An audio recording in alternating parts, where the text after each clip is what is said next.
All right, so you got the law, the tradition of the elders, two torahs, you got the blessing and the curse. This is a very complicated issue in the New Testament. I'm going to try to make quick work of this. I'm going to show you what's going on in the New Testament. In the New Testament, oftentimes when you see this word, the law, it doesn't have the definite article in front of it in many places. It's not actually talking about what you think of when you read the law. For example, the law of Moses. They had a very twisted and distorted view of what the law of Moses was in the New Testament. So oftentimes when you read these things, you think that these people, these Pharisees, these Sadducees, and others are actually adhering to the law of Moses because they're calling it the law of Moses. But it's just a plain issue of fact that usually when they're saying that, they're actually referring to what's called the tradition of the elders, meaning their interpretation of what the law of Moses is, and their interpretation very frequently is demonstrated to be false. So they're actually dealing with false doctrine, and they're calling it the law of Moses in many places. But I'm going to go to Deuteronomy chapter 17 so that we can understand, first of all, what's going on here in the Bible, right? So God had appointed judges. The judges, they were supposed to teach the law. They were supposed to deal with issues between man and man, etc. And so in Deuteronomy chapter 17, verse 10 and 11, it says, "And thou shalt do according to the sentence which they of that place, which Yahweh shall choose, shall show thee. And thou shalt observe to do according to all that they inform you, according to the sentence of the law which they shall teach you, and according to the judgment which they shall tell you. Thou shalt do, thou shalt not decline from the sentence which they shall show you, to the right hand nor to the left. And the man that will do presumptuously and will not hearken unto the priest that standeth to minister there before Yahweh your Elohim, or unto the judge, even that man shall die, and thou shalt put away the evil from Israel. And all the people shall hear and fear and do the more presumptuously. Do no more presumptuously, right?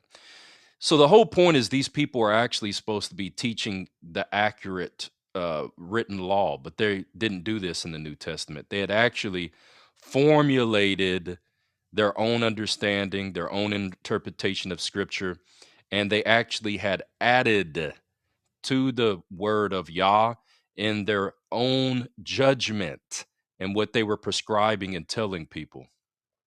In Deuteronomy chapter 1, these judges that were in those days, throughout these days of the law and the prophets, and also in the New Testament, were supposed to be teaching according to thus saith Yahweh, but they weren't doing that. And I'll give you an example, right? In Deuteronomy 1:16, it says, "And I charge your judges at that time, saying, hear the causes between your brethren, and judge righteously between every man his brother and the stranger that is within him. You shall not respect persons in judgment, but you shall hear the small as well as the great. You shall not be afraid of the face of man, for the judgment is God's. And the cause that is too hard for you, bring it unto me, and I will hear it, and I will command you at that time all that you should do, etc." So you see there that God says that they shall judge righteously, these judges of Judges 7, Deuteronomy 17, that they shall not respect persons, um, and that they should not be afraid of man, for the judgment is God's. So to respect persons, to take a bribe, to twist judgment, this is all forbidden in the law of God. Well, they weren't doing this in the New Testament. I mean, this is very clear. We need to understand that first and foremost. I'll give you an example in Matthew chapter 15, and then we're going to build up to what's going on here in the Second Temple Judaism, right? Which was not the religion of God, okay? In Matthew chapter 15, and let me go down to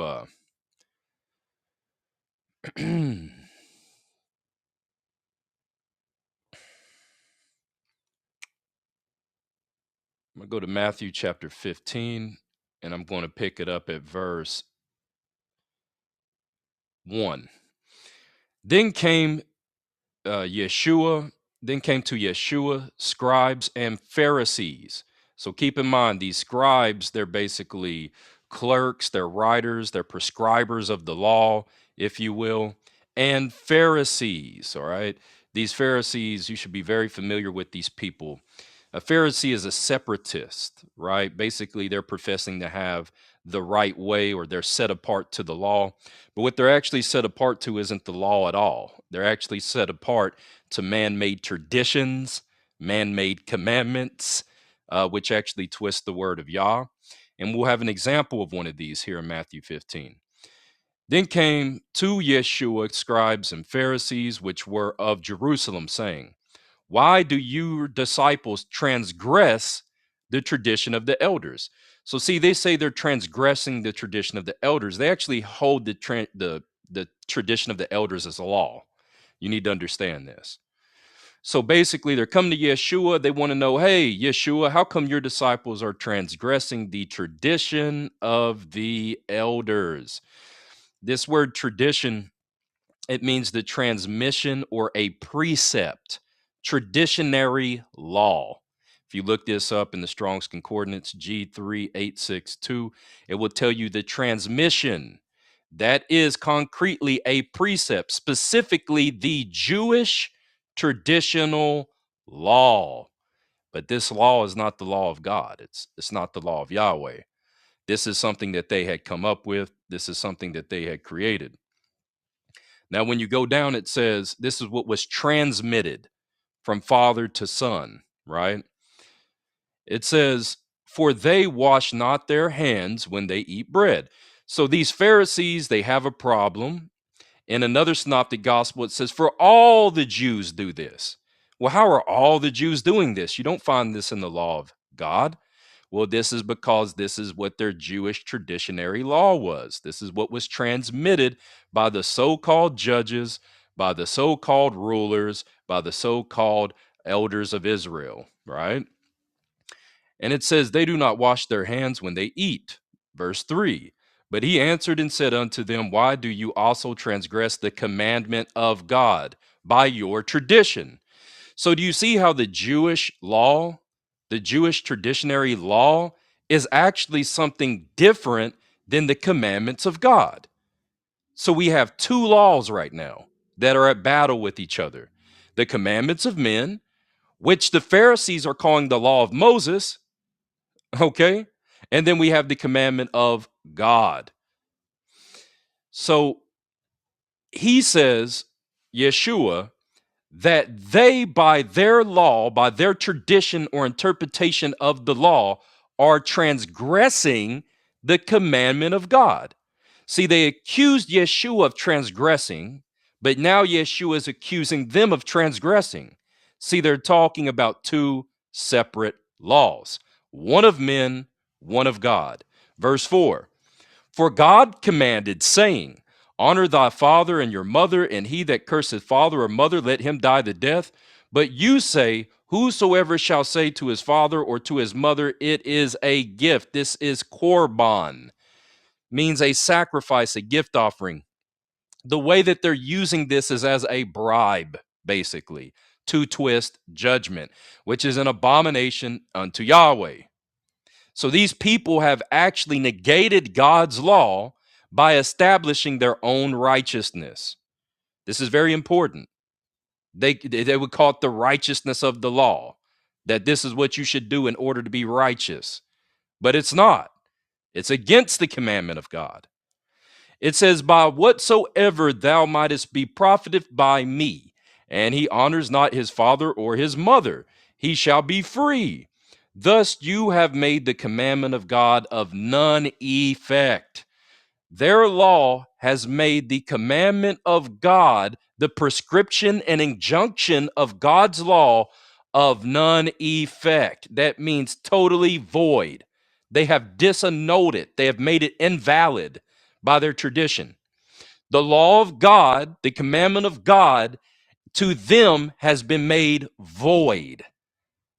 They no longer are telling people they need to do it. They have set up another commandment, another tradition, another law in order to abrogate the commandment of God.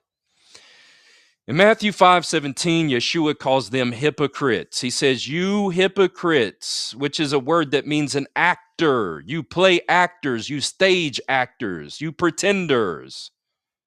Well did Isaiah, that's the prophet, prophesy of you, saying. So now Yeshua is going to tell you that what Isaiah is said in the law and the prophets, that this, what he's about to quote, is about them. And look at what he says in verse 8. This people draw nigh unto me with their mouth. And how are they doing that? Oh, well, Yahweh is our God. We're Pharisees. We're set apart to the law. We are doing the will of God, etc. And they honor me with their lips, right? Oh, we make prayers to Yahweh and do all this, but their heart is far from me. Now, how is their heart far from him? Because they don't have the commandment of God in their heart. They actually have man-made traditions and man-made commandments after the rudiments of the world, after the doctrines of men in their heart, which make void the law of God, that abrogate the law of God.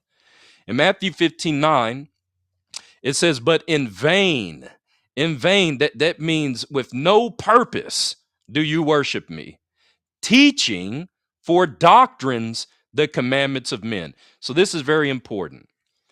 So do you see here in Matthew chapter 15, and verse 3, we have the commandment of God. In Matthew chapter 15 and verse 9, we have the commandments of men. Are you seeing the dichotomy now? We have the commandment of God, which they aren't keeping, and then we have the commandments of men, which they are teaching, which they are imposing upon people, which is not the law of God. All right, let's continue forth. So we see here very clearly they have two different laws. One is the law of God, which they are not keeping, the commandments of God they are not keeping. And one is the teaching and doctrines and commandments of men, which they are teaching, which they are keeping, and which they're imposing upon the people, which is actually making the law of God void.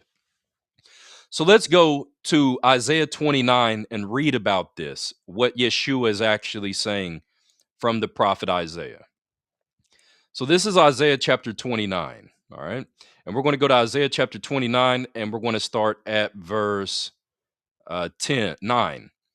Stay yourselves and wonder, cry you out and cry. They are drunken, but not with wine. They stagger, but not with strong drink. See, these people, they're drunk with wine and they stagger around, but not with strong drink. Well, what are they filled with? They're filled with the imaginations of men. They're filled with wickedness and misunderstanding of God's laws. This is why they're like drunk men. This is why they're staggering around, because they do not know the straight way. They cannot walk a straight path. They stumble left, they stumble right. Remember in Deuteronomy 17, he says, you shall not turn to the left hand or to the right hand. But these judges are. Not only are they teaching people to turn from the left hand and turn from the right hand, they themselves are staggering and stumbling and falling to the left hand and to the right hand. Isaiah 29:10.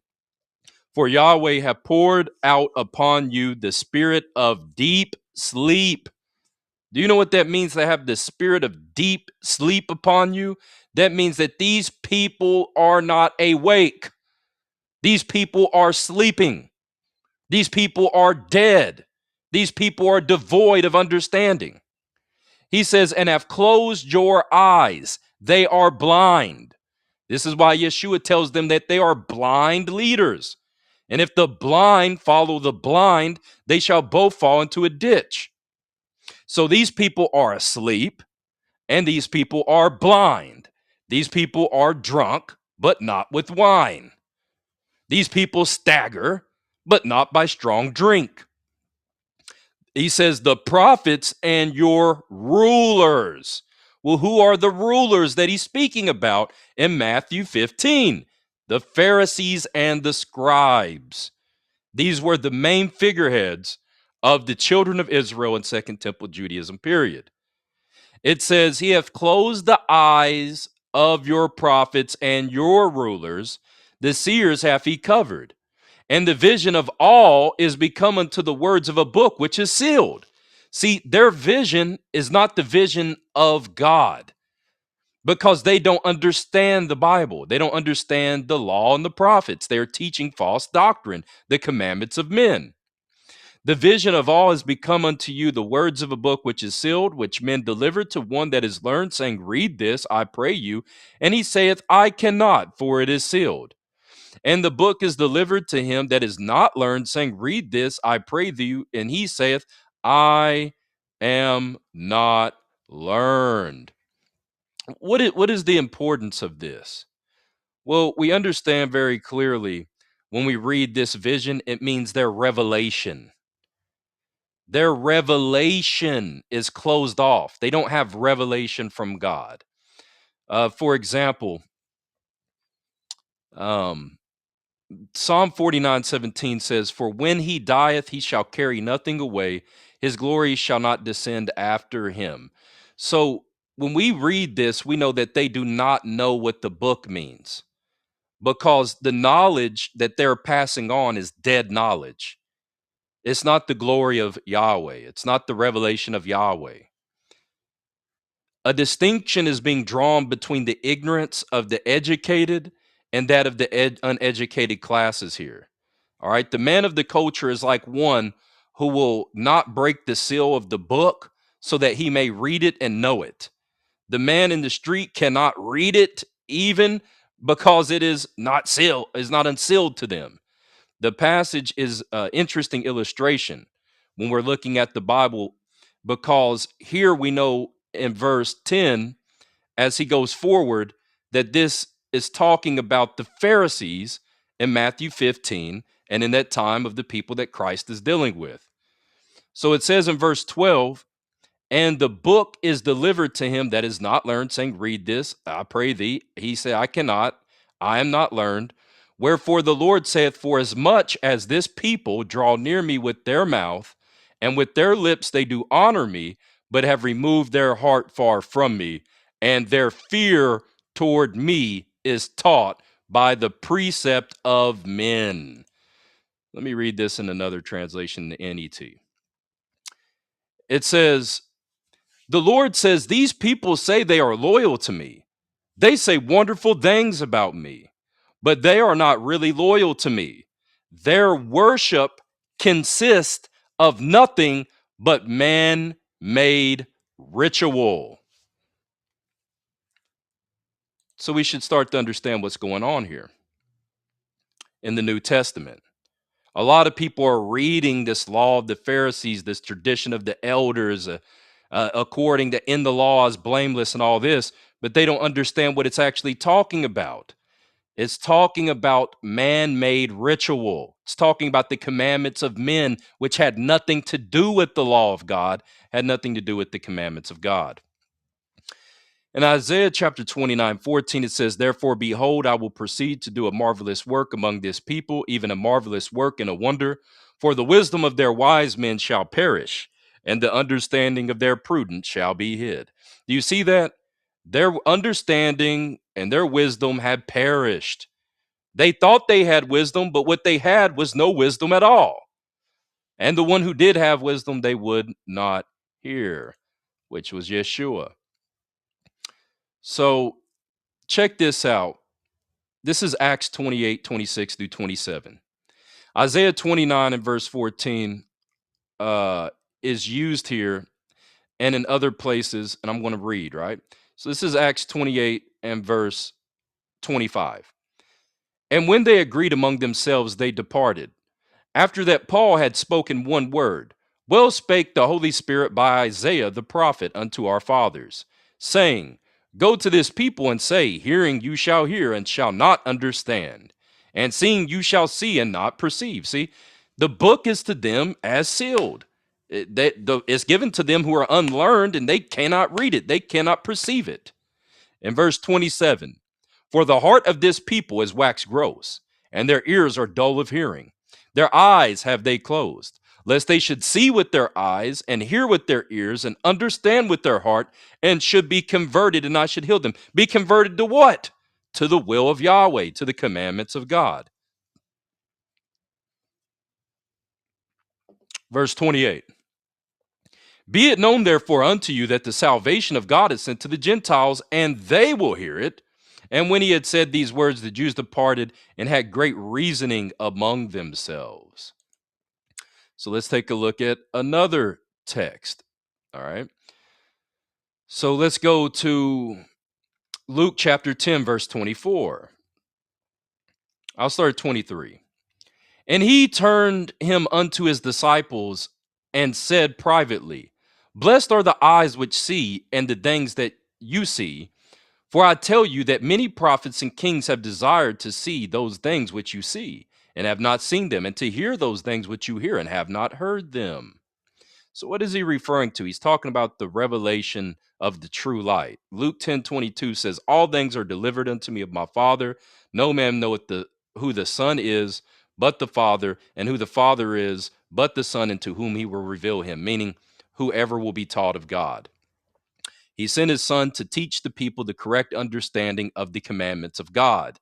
These people that were in Jerusalem were blind, they were drunk, they were staggering, their eyes were closed, they had a spirit of deep sleep, they were teaching commandments of men, and they were teaching man-made rituals. They were teaching after the rudiments and commandments and doctrines of men in the world, not after quote unquote Christ, not according to the anointed's teaching, which was the true teaching of God, which is the true commandments of God.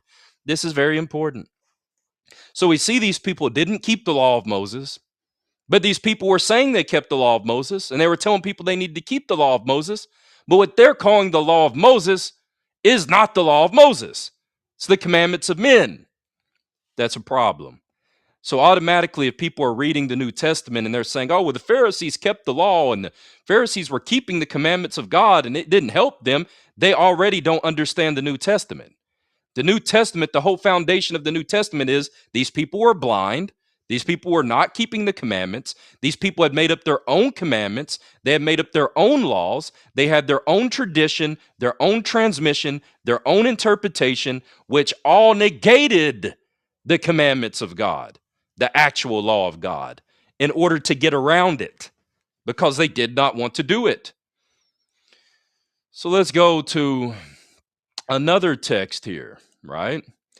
So like it says in Isaiah 29:14, therefore, behold, I will proceed to do a marvelous work among this people, even a marvelous work and a wonder, for the wisdom of their wise men shall perish, and the understanding of their prudence shall be hid.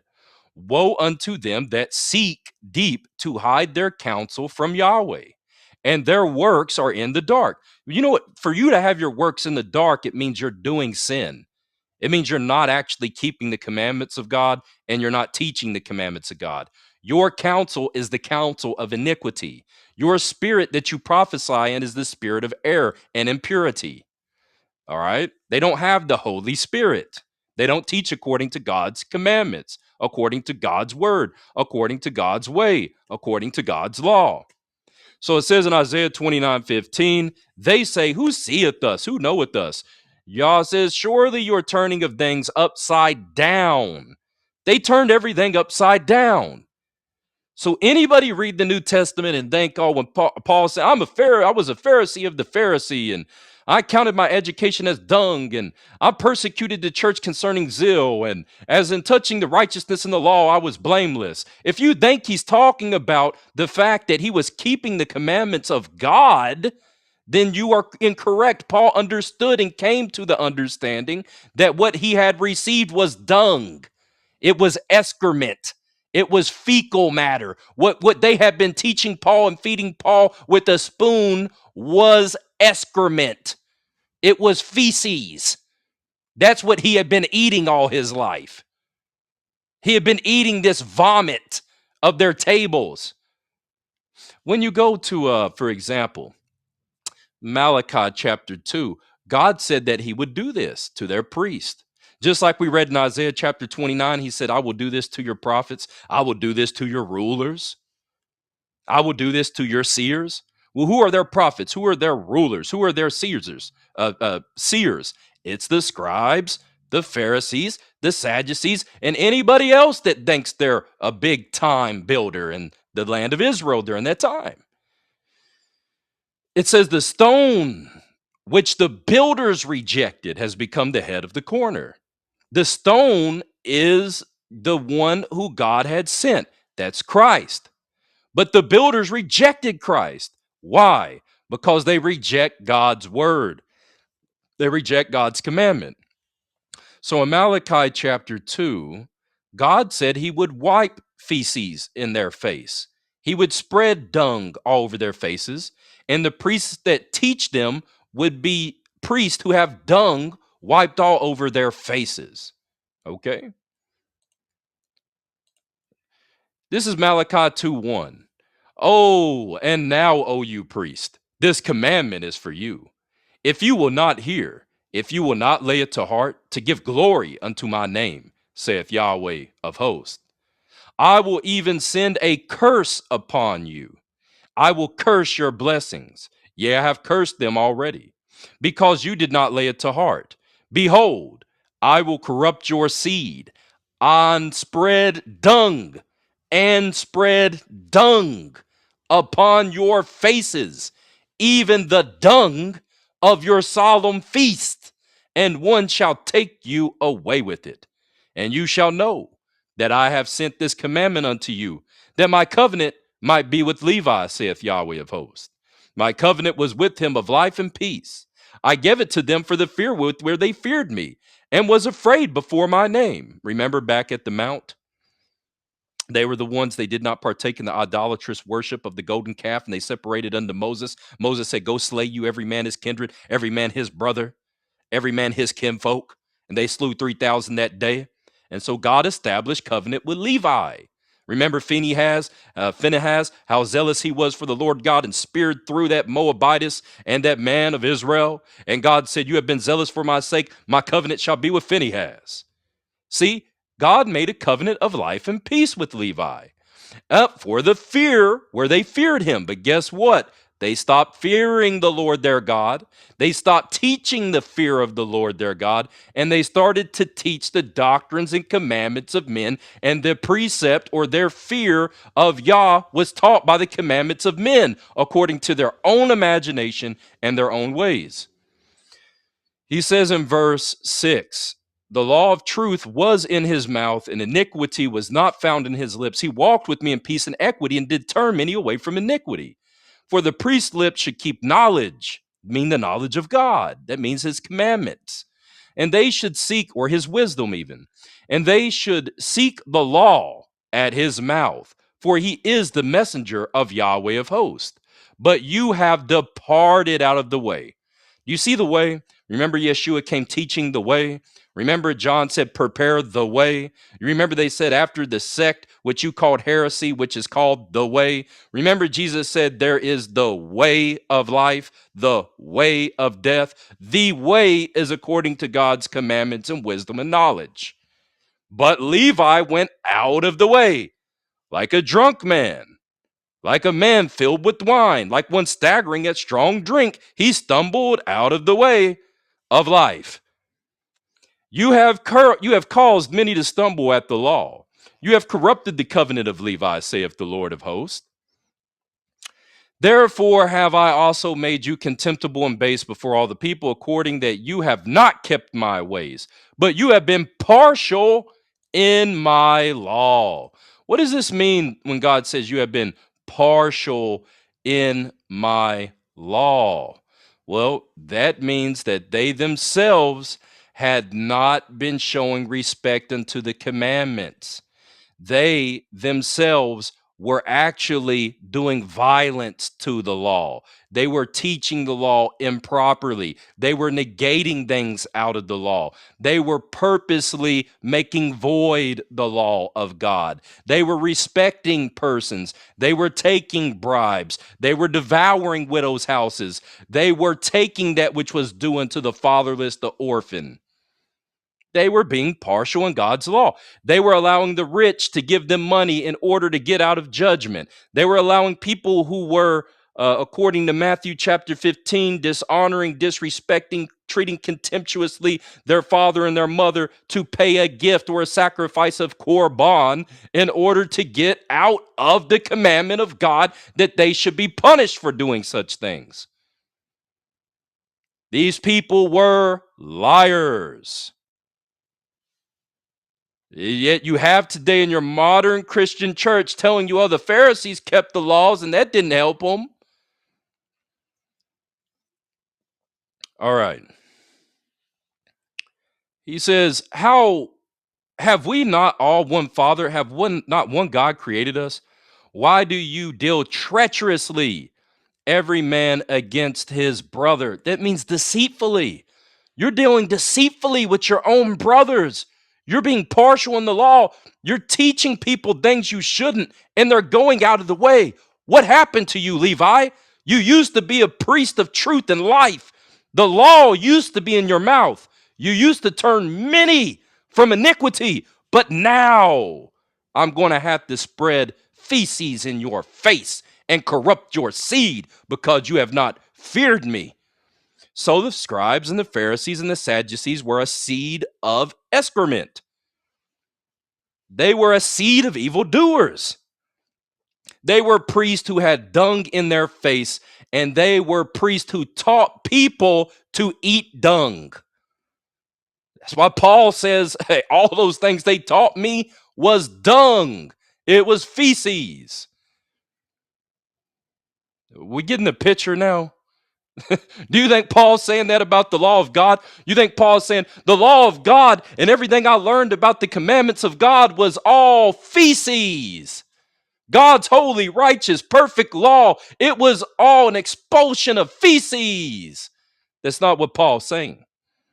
It's ridiculous to think so. He's talking about the tradition of the elders, the laws and commandments after the ways of men. So as we move forward, right, in Exodus chapter 3, verse 16, this might be a surprising place to go, but it's very important, right? So in Exodus chapter 3 and verse 16, God tells Moses this: go and gather the elders of Israel together and say unto them, Yahweh Elohim of your fathers, the God of Abraham, the God of Isaac, and the God of Jacob, appeared unto me, saying, I have surely visited you and seen that which is done to you in Egypt. You see this word elders here? It means the old, the aged, the ancient men, the senators. So why later are we reading in the New Testament that the tradition of the elders is actually going against and making void the commandments of God? That's because the elders are the judges. The elders are the judges. They're the teachers. They're the rabbis in the Second Temple Judaism period.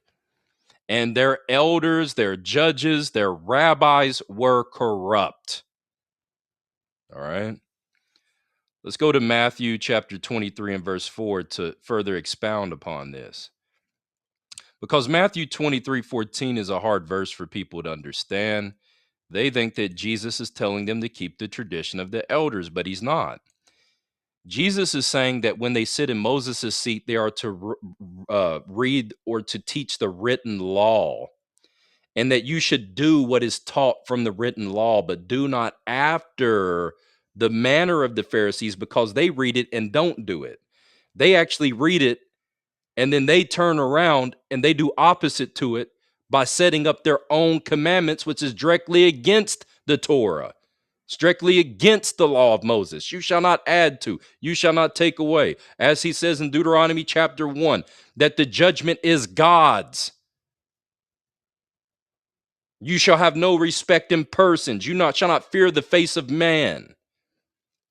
In Matthew 23 and 1, it says, Then spake Yeshua to the multitude and to his disciples, saying, the scribes and the Pharisees. Well, we already know who the scribes and the Pharisees are, don't we? They're the blind leaders. They're the ones who are drunk with wine. They stagger at strong drink. Their eyes are closed. They have a spirit of deep sleep. They worship God with their mouth and their lips, but their heart is far from him because they teach man-made rituals. They teach commandments of men. They teach the doctrines and teachings and commandments of men. They're not teaching the commandments of God in their actual practice. But when they sit in Moses' seat, They are to read the written law. And this is important. Now, in Matthew 23:2, it says, saying, the scribes and the Pharisees sit in Moses' seat. Now, Moses' seat was succeeded him by teachers and sitting in the posture of a teacher, right? We see this in,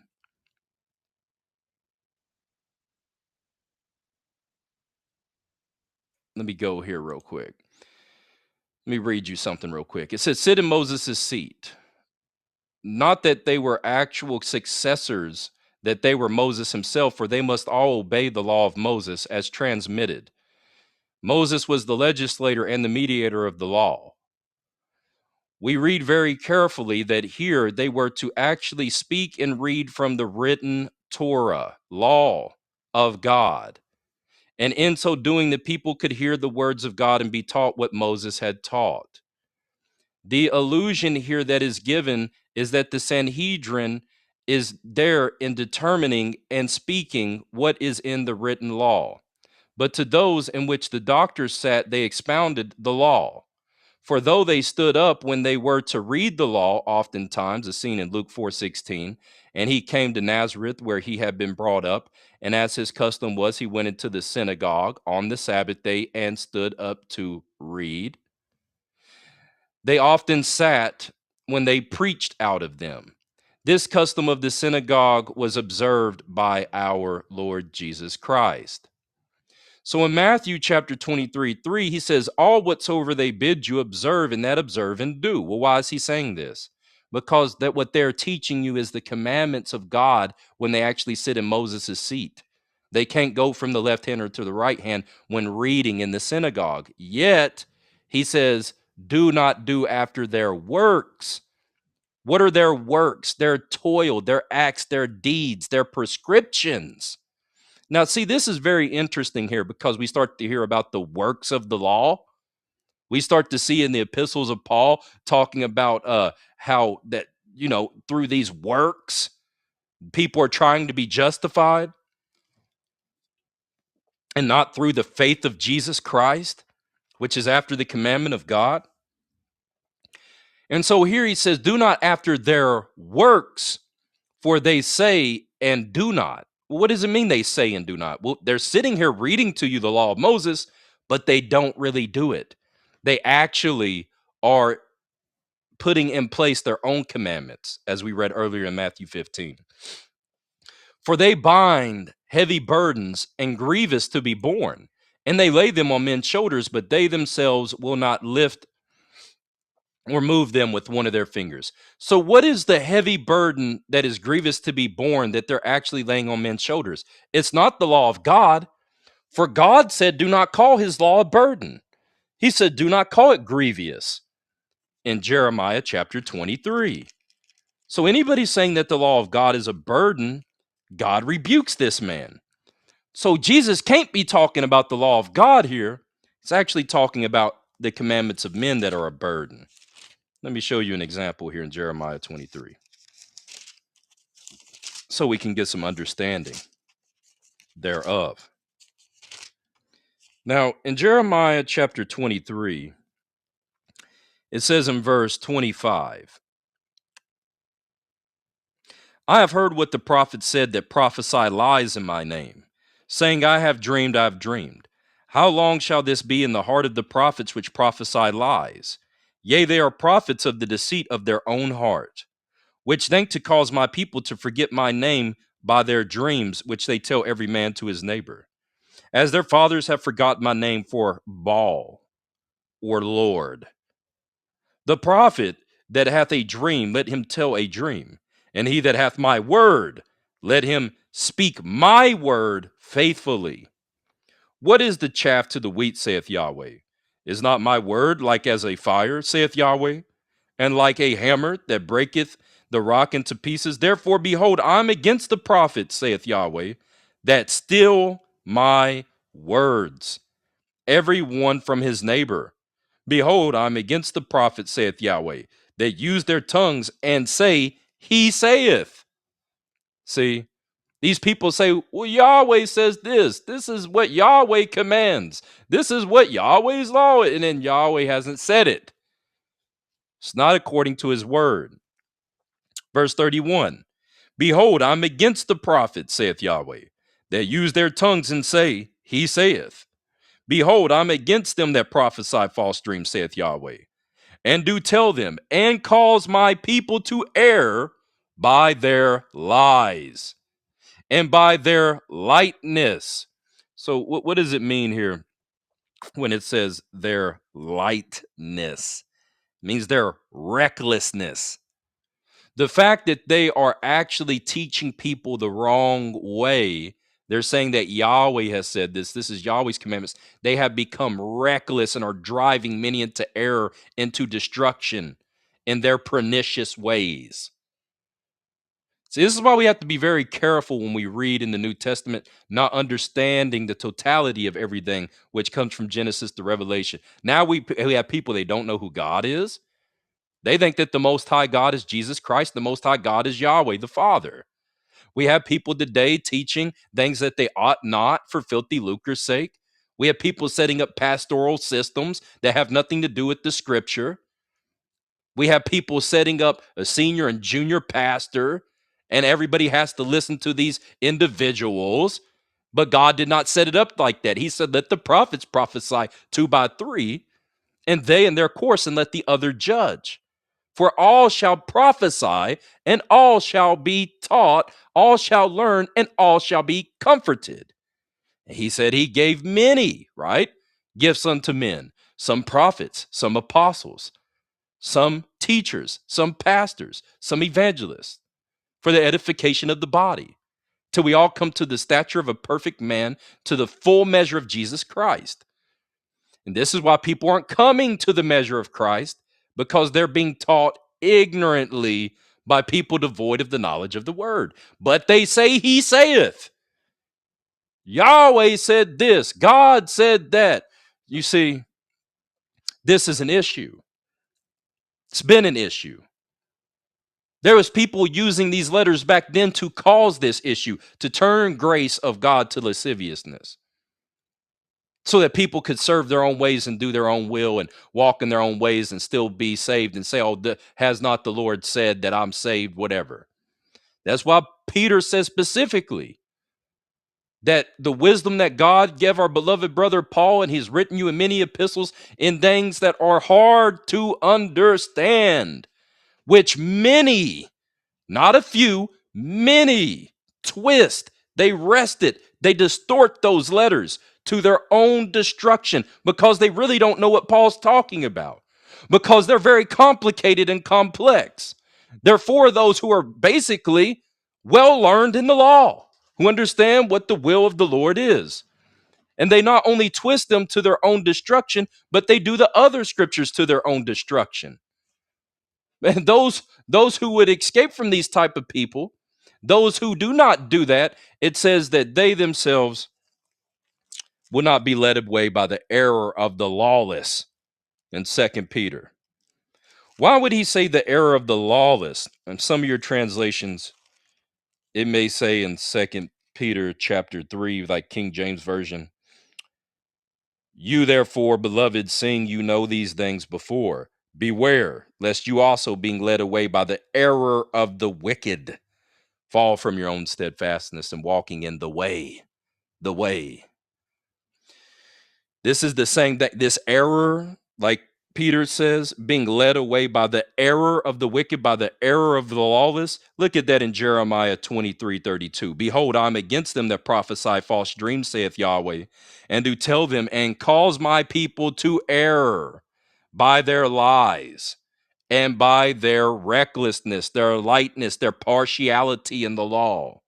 Yet I sent them not, nor commanded them. Therefore they shall not profit this people at all, saith Yahweh. And when this people or a prophet or a priest shall ask thee, saying, what is the burden of Yahweh?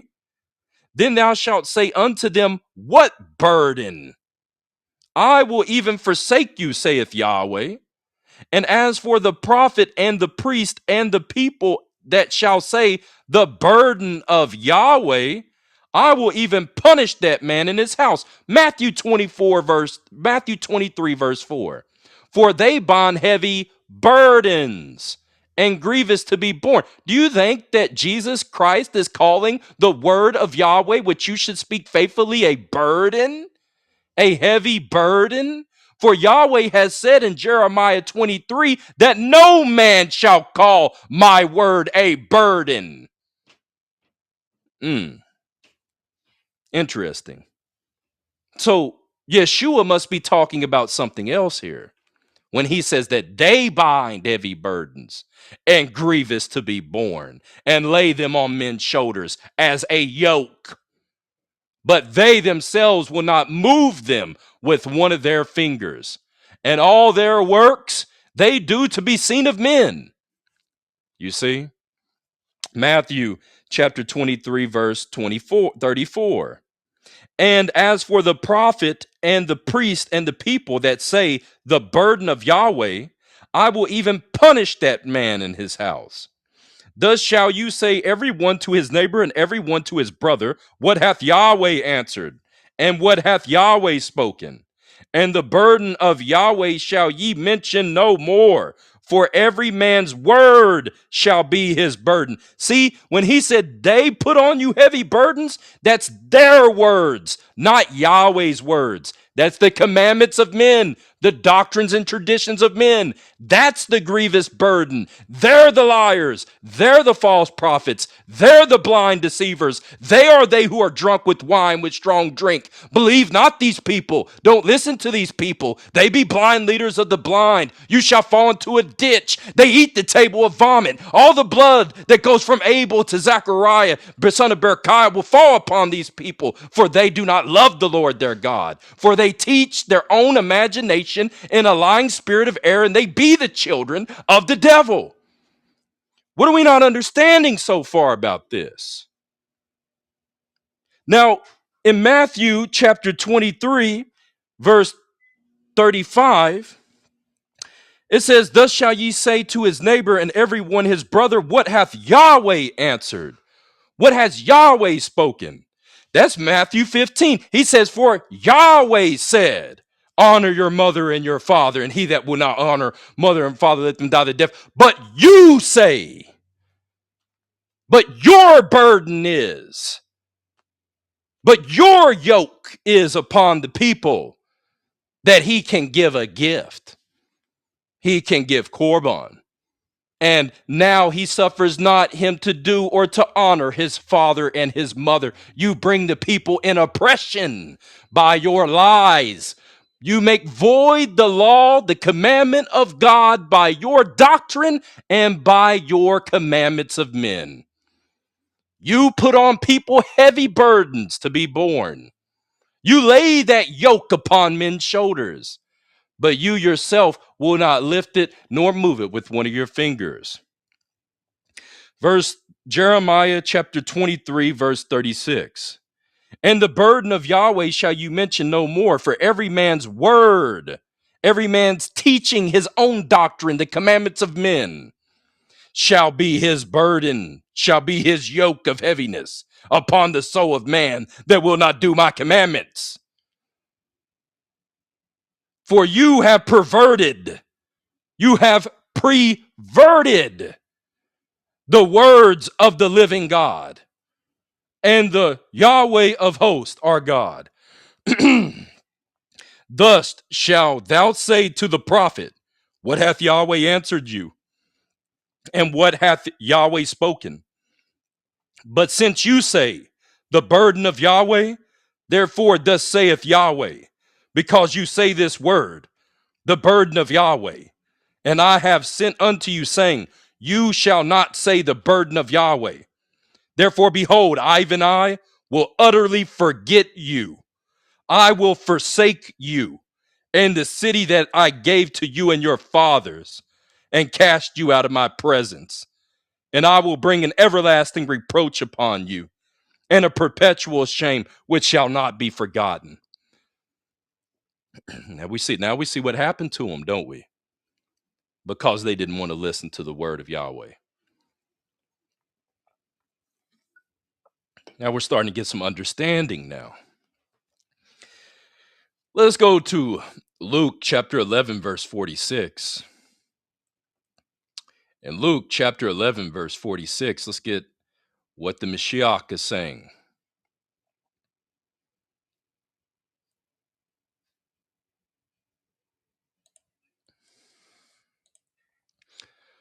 Luke chapter 11 and verse 46. Here we go. Matter of fact, I'll start at 45. Then answered one of the lawyers. Do you know what this lawyer is? This lawyer is somebody according to or pertaining to the law. That is a legal expert in the Mosaic law. But guess what this legal expert here in the Mosaic law? Guess what? He doesn't know the law. He's interpreting the law incorrectly. Now think about this. I'll just give you one example. You got somebody, they say, oh, this is what the Constitution means. And another person says, this is what the Constitution means. And they're both saying different things. Well, either both are wrong or one is right. It's the same thing going on here. We have a lawyer, which is an expert in the Mosaic law. And he comes to Jesus and he answers one of them, the lawyers, and said with him, Master, with this saying, you reproach us also, which means you are shaming us before everybody. This word, hobrizo, means to exercise violence. You are doing violence against us. You are making us look like we don't know what we're talking about. They don't. They don't. Look at what he had just said. Luke 11:42. But woe unto you, Pharisees, for you tithe mint and rue and all manner of herbs, and you pass over judgment and the love of God. You pay tithes and you do all this other stuff, but you don't do God's justice. You don't execute God's judgment. You don't teach God's word properly. And the love of God. What is the love of God? That you shall have and love the Lord thy God, hear, O Israel, with all your soul, with all your might, with all your mind. He's one, that you should love him with all your being, etc. To keep all these commandments which I've commanded you this day in Deuteronomy chapter 6. But they don't do that. They don't do the judgment of God. They're not teaching or keeping the commandments of God. He said, these things you should have done, and not to left the other undone. Woe unto you, Pharisees, for you love the uttermost seats in the synagogues and greetings in the markets. Woe unto you, scribes and Pharisees, you hypocrites, you pretenders, you actors like you're God's children, like you're righteous and pious, like you really are teaching the commandments of God. For you are as graves which appear not, and them, the men that walk over them, are not aware of them. Then answered one of the lawyers. Remember, this lawyer is an expert in the Mosaic law, and said unto him, Master, you saying this reproach us also. You are shaming us in front of the people. You're exercising violence. You're dealing with us in a way of reproach. And he said, woe unto you also, you lawyers, for you laid men with burdens, grievous to be borne, and you yourselves touch not the burdens with one of your fingers. See, remember Matthew chapter 23 and verse 4? So I'm going to pull up a commentary here about this Luke 11:46 out of the pulpit commentary. And people like to think that I make stuff up quite frequently for some reason. But when we look at this Luke chapter 11, verse 52, I'm going to pull this up in the pulpit commentary, and I'm going to read here. Get a witness on this. what is actually being said.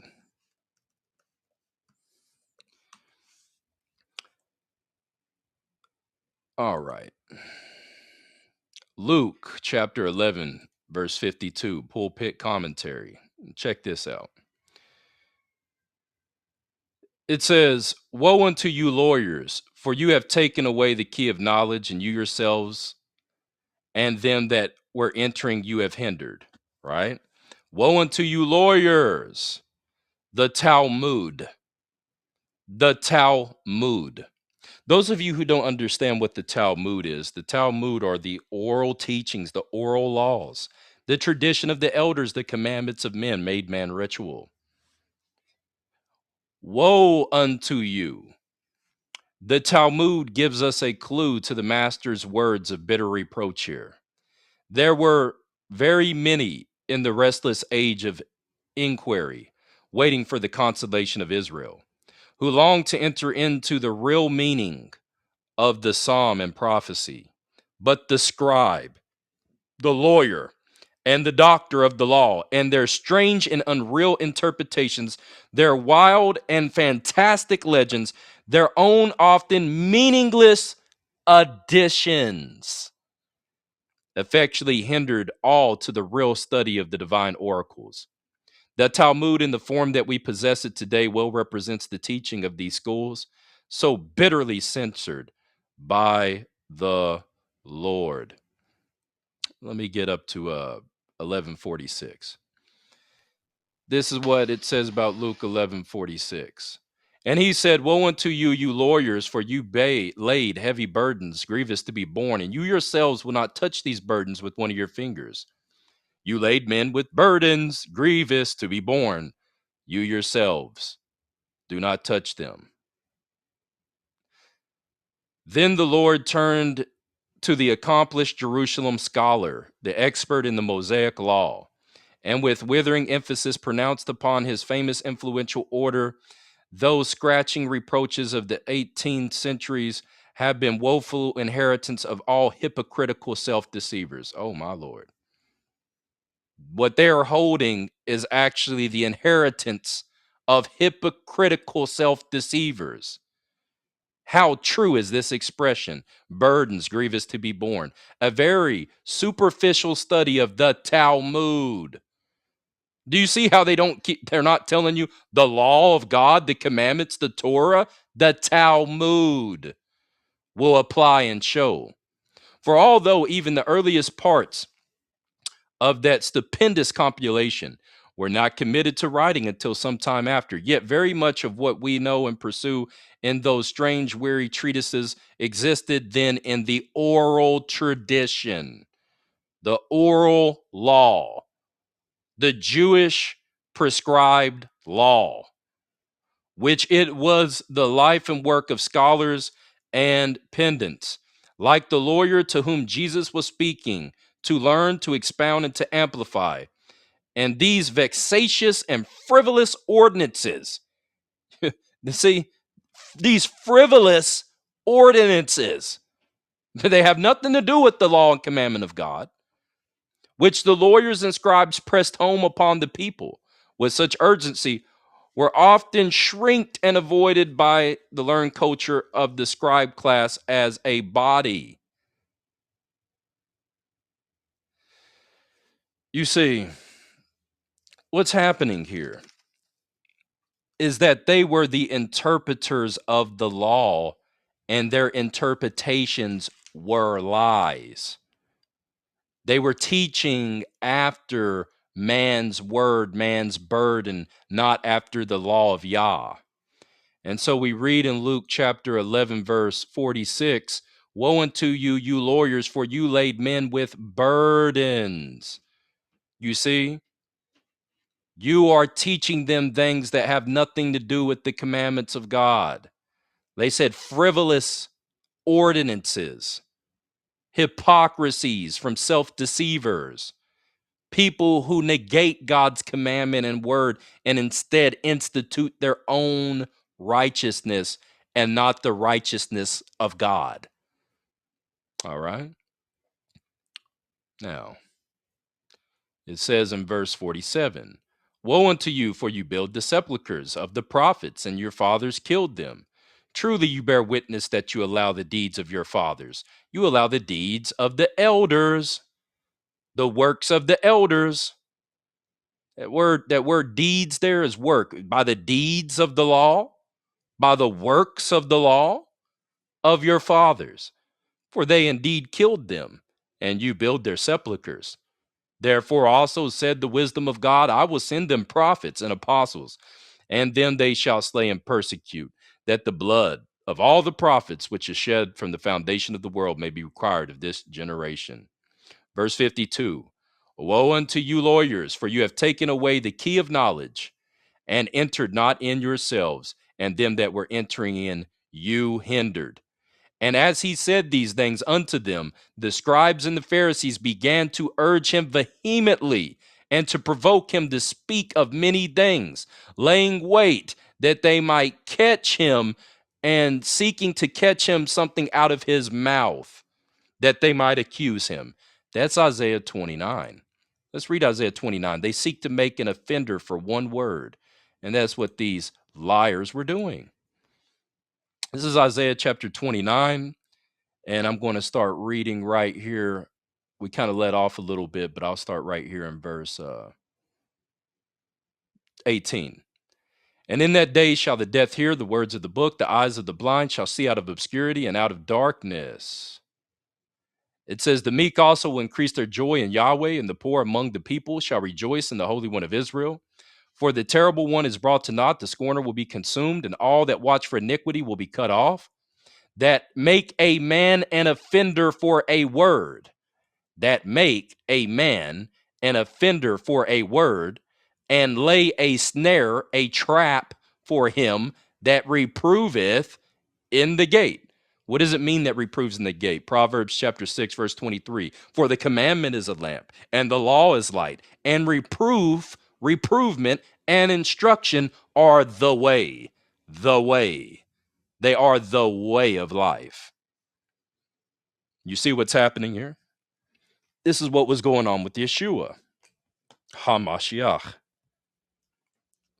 Yeshua is reproving their transgressions of the law because of their man-made commandments, which were a yoke of their fathers, which they could not fill nor complete. And they were calling this the law of Moses. Let's continue into this a little bit. So it says in Isaiah 29, verse 21, that make a man an offender for a word, and lay a snare for him that reproveth in the gate, and turn aside the just for a thing of naught. Therefore thus saith Yahweh, who redeemed Abraham concerning the house of Jacob, Jacob shall not be ashamed, neither shall his face wax pale. So let's go back to Luke. Luke 11, 52 and 53.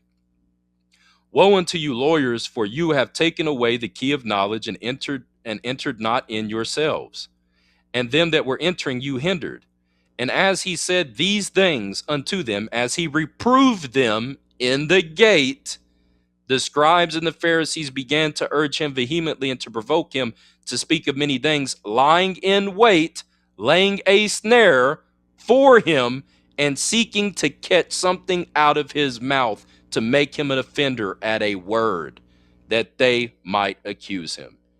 You see, this whole thing in Matthew and Luke, this is Isaiah 29. So if you can understand Isaiah 29, you'll be doing well moving into the New Testament, okay? You will do well. You're not going to be one of these people walking around talking about the scribes and the Pharisees were keeping all the law, like these other people tell us all the time.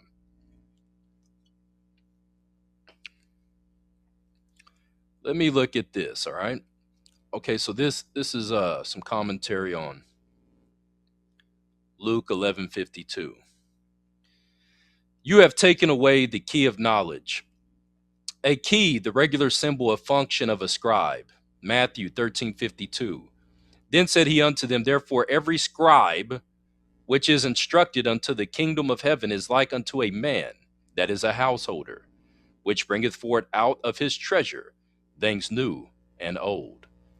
So you see, a key is something that helps you get into the house. And he's saying, look, you have a key, but you're not opening it for people to enter into the kingdom because you're giving them lies and false interpretations. So a key was a symbol of function of a scribe. Matthew 16:19. And I will give unto you the keys of the kingdom of heaven. And whatsoever thou shalt bind on earth shall be bound in heaven. And whatsoever thou shalt loose on earth shall be loosed in heaven. Which was to open the meaning of the holy books. Remember Isaiah 29? The book is delivered unto one that is sealed. He cannot open it. I can't open it. I don't have the keys. What does it mean he can't open up the scroll? It doesn't mean you can't open up the Bible and read. It means that you don't have the right revelation. You don't have the correct knowledge because you don't have the keys. You can't unlock the meaning. Which was to open the meaning of the holy books. The crime charged against them here is their selfish exclusiveness, their false interpretations of the law, added by their oral traditions. They declared that only rich and well-born people could be scribes. They exalted themselves and full of pride. They took bribes and gifts. And while they refused to teach the mass of the people the truth, they at the same time called them accursed for not knowing the law and spoke about them in terms of bitterness and scorn and detestation. You have caused many to stumble at my law. Malachi 2:8. But you have departed out of the way. You have caused many to stumble at the law. You have corrupted the covenant of Levi, saith Yahweh of hosts. So they're sitting here despising people, bitterly treating people, calling people accursed. They say, this man who knoweth not the law is accursed. But they're the ones who are teaching them wrong. My. They're the ones who caused them to stumble. Imagine this. A Pharisee runs up to a man and he trips the man and throws him on his face. And then he looks at him and says, how dare you fall? How dare you not know how to walk right? How dare you not stand up on your feet? That's what's wrong with these people. When you go to the book of Isaiah, chapter 10 and verse 1, we get more understanding. Woe unto them that decree unrighteous decrees. Well, this sure as heck can't be the law of God. This can't be the word of God. These people decree unrighteous decrees. This means they are engraving and prescribing and appointing and governing and giving a law. This word here, it means lawgiver. Woe unto them that are lawgivers and give unrighteous laws and right grievousness. Remember, we read that in Luke chapter 11. We read that in Matthew 23, that you prescribe things. You put grievousness on the people. You put a burden, a yoke upon them. You won't move it. This is their grievousness. It's their word. That's the burden. And you write grievousness.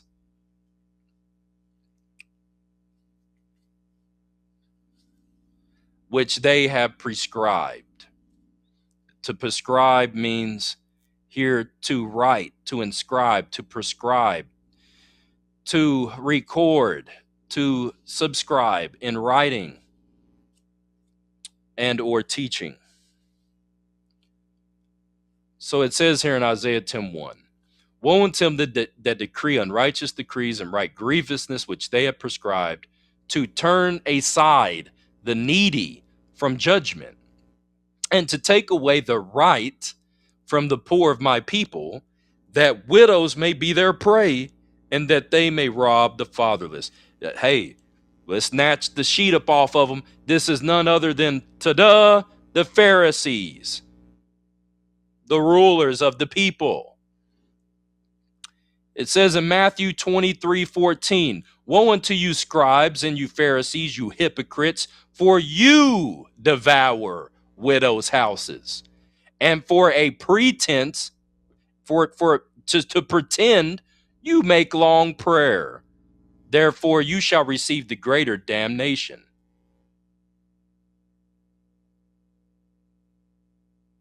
Isaiah chapter 10, verse 2. To turn aside the needy from judgment, and to take away the right from the poor of my people, that widows may be their prey, that they may rob the fatherless. And what will you do in the day of visitation, in the day of desolation, which shall come from far? To whom will you flee for help, and where will you leave your glory? All right, let's move on forward. Isaiah 28, verse 15. You remember they keep quoting Isaiah. Paul's quoting Isaiah, Acts 28. Yeshua is quoting Isaiah, Matthew 15.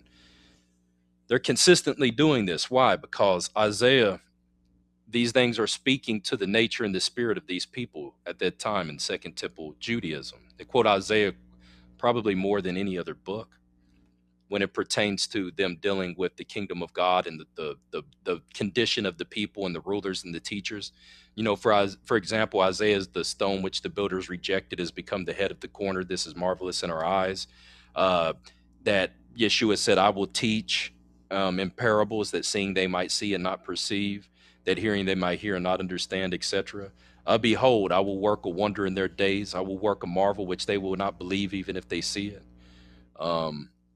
As we see in the other places that they stagger with strong drink and with wine. They say they worship me with their lips, with their heart as far from me, teaching for doctrines, the commandments of men, etc. Right? So in Isaiah chapter 28, I'm going to read verse 15. And there's a lot here we could read, but I'm trying to go fast here. Even though this is taking a while, I'm still trying to move along fast. So I'm not trying to read whole chapters. But in Isaiah 28:14, it says, wherefore hear the word of Yahweh, you scornful men that rule this people which is in Jerusalem. That's your builders. That's your builders. The builders are the rulers. Isaiah 28:15. Because you have said, we have made a covenant with death, and with hell we are at agreement. When the overflowing scourge shall pass through, it shall not come unto us. For we have made lies our refuge, and under falsehood we have hid ourselves. They can't be up underneath the wings of the Almighty. It says that the sun, S-U-N, of righteousness shall arise with healing in its wings. But they don't want to come underneath those wings to be healed. They want to hide underneath the refuge of falsehood. That's where they have hid themselves. Isaiah 28:16. Therefore thus saith Yahweh Elohim, behold, I lay in Zion a foundation stone, a tried stone, a precious cornerstone, a sure foundation. He that believeth shall not make haste, or will not be ashamed. See, what was he doing? He was reproaching the lawyers, the experts in the Mosaic law, for not knowing the proper interpretation, for teaching doctrines and commandments of men. That's why the lawyers said, with this saying, you reproach us also. And he said, woe unto you, lawyer. See, but those who trust in him will not be ashamed. They will not be reproached. They will not make haste. It says in Isaiah 28:17, judgment also will I lay to the line, and righteousness to the plummet, and the hail shall sweep away the refuge that lies, and the waters shall overflow the hiding place, and your covenant with death and will be disannulled, and your agreement with hell shall not stand. When the overflowing scourge shall pass through, and you shall be trodden down by it. From that time that it goeth forth, it shall take you, and from morning to morning it shall pass over. By day and by night it shall be a vexation, only to hear or understand the report. What is the report?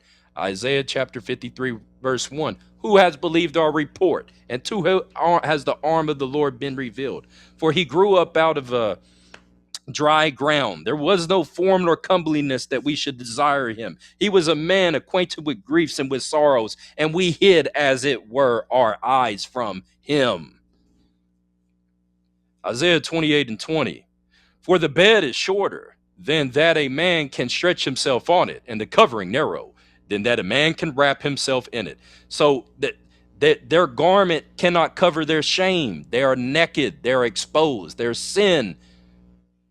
You see, This garment isn't big enough to wrap themselves in it. They can't hide their nakedness. They can't hide their sin from the Most High. Now, let's go to Isaiah 58 and verse 6. That's a good place to go as well. Isaiah chapter 58 and verse 6. It says, "Is not this the fast that I have chosen to loose the bands of wickedness?" See, this is why Yeshua said, "Come unto me, all you that are heavy laden, all you that are burdened, and I shall give you rest. For my yoke is light and my burden is easy." You see, it's that it is no burden.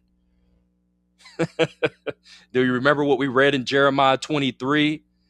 That you do not call the word of Yahweh a burden, but you shall say this, that every man's own words, his own imagination, his prophesying lies is the burden. So why do you think Yeshua is saying, "Come unto me, all you who are weak and heavy laden, and I will give you rest. I will loose your bands of wickedness. I will undo the heavy burdens, and I will let go the oppressed. I will make you free, and I'll break every yoke. Is this not the bread that you should deal unto the hungry, and bring the poor that are cast out of the house? When thou seest the naked, that you cover him, and when thou hide yourself, will you hide yourself from your own flesh? Then shall thy light break forth in the morning, and you shall have health. You shall spring forth speedily, and your righteousness shall go before you, and the glory of Yahweh shall be your reward." So why are people telling us that the law or commandment of God is a heavy yoke and a burden, when God says that his word is not a burden? His word actually breaks burdens. His word actually breaks yokes. His word actually delivers the oppressed.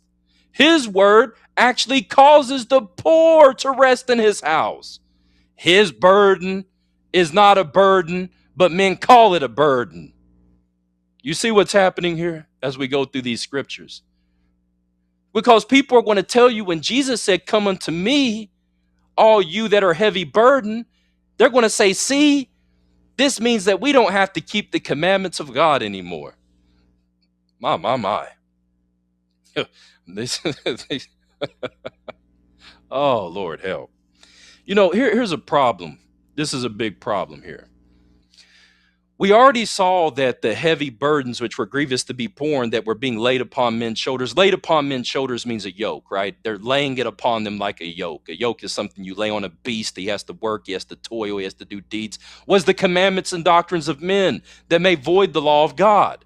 So when Yeshua says, "Come unto me, all you that are heavy laden and burdened," he means all of you that are walking in the commandments and imagination of men's, according to falsehood and imaginations that lead you into sin, that cause you to error and be the captive, the slave of sin, and toil in sin till you die.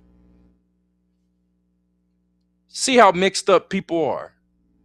Because when he says, "Come unto me, all you that are heavy laden and that have the yoke," meaning that have sold yourselves to do sin, that have become the devil's bondmen, then I will break your yoke. I will not put a burden upon you. Is this not the fast that I've chosen, to loose the bands of wickedness, to undo the heavy burdens, and to let the oppressed go free, and that you may break every yoke? Is it not to deal your bread to the hungry, and to bring the poor that are cast out to thy house? When thou seest the naked, and thou covereth him, and when thou hide not thyself from thine own flesh? When did we see you, Lord? When did we see you naked and we did not clothe thee? When did we see you hungry and did not feed you? When did we see you in prison for righteousness' sake and we did not visit you, Lord? I say unto you, as you've done unto the least of these my brethren, you have done it to me. Isaiah 58 and 9. Then shalt thou call, and Yahweh shall answer. Then shall you cry, and he shall say, here am I. If thou take away from the midst of thee the yoke, if you take away from the midst of you the yoke, and the putting forth of the finger, and the speaking vanity, the speaking lies and falsehood of your own lying prophetic prophecies and interpretations of the law. Remember, he said, but they won't move them with one of their fingers. But what are they doing? They're pointing at other people with the finger, the putting forth of the finger. You don't do this. You're accursed of God because you know not the law. And they're putting forth their finger, but they're the ones who are teaching the law inaccurately. They're the ones who are causing the people to stumble and to lead people out of the way. They're not turning people away from iniquity. They are leading people into the ditch, into the pit where there is no water. Zechariah chapter 9. Isaiah 58:10. And if you will draw out your soul to the hungry and satisfy the afflicted soul, then shall your light rise in obscurity, meaning light shall shine out of darkness, and thy darkness will be as the noonday. It will be completely faded away.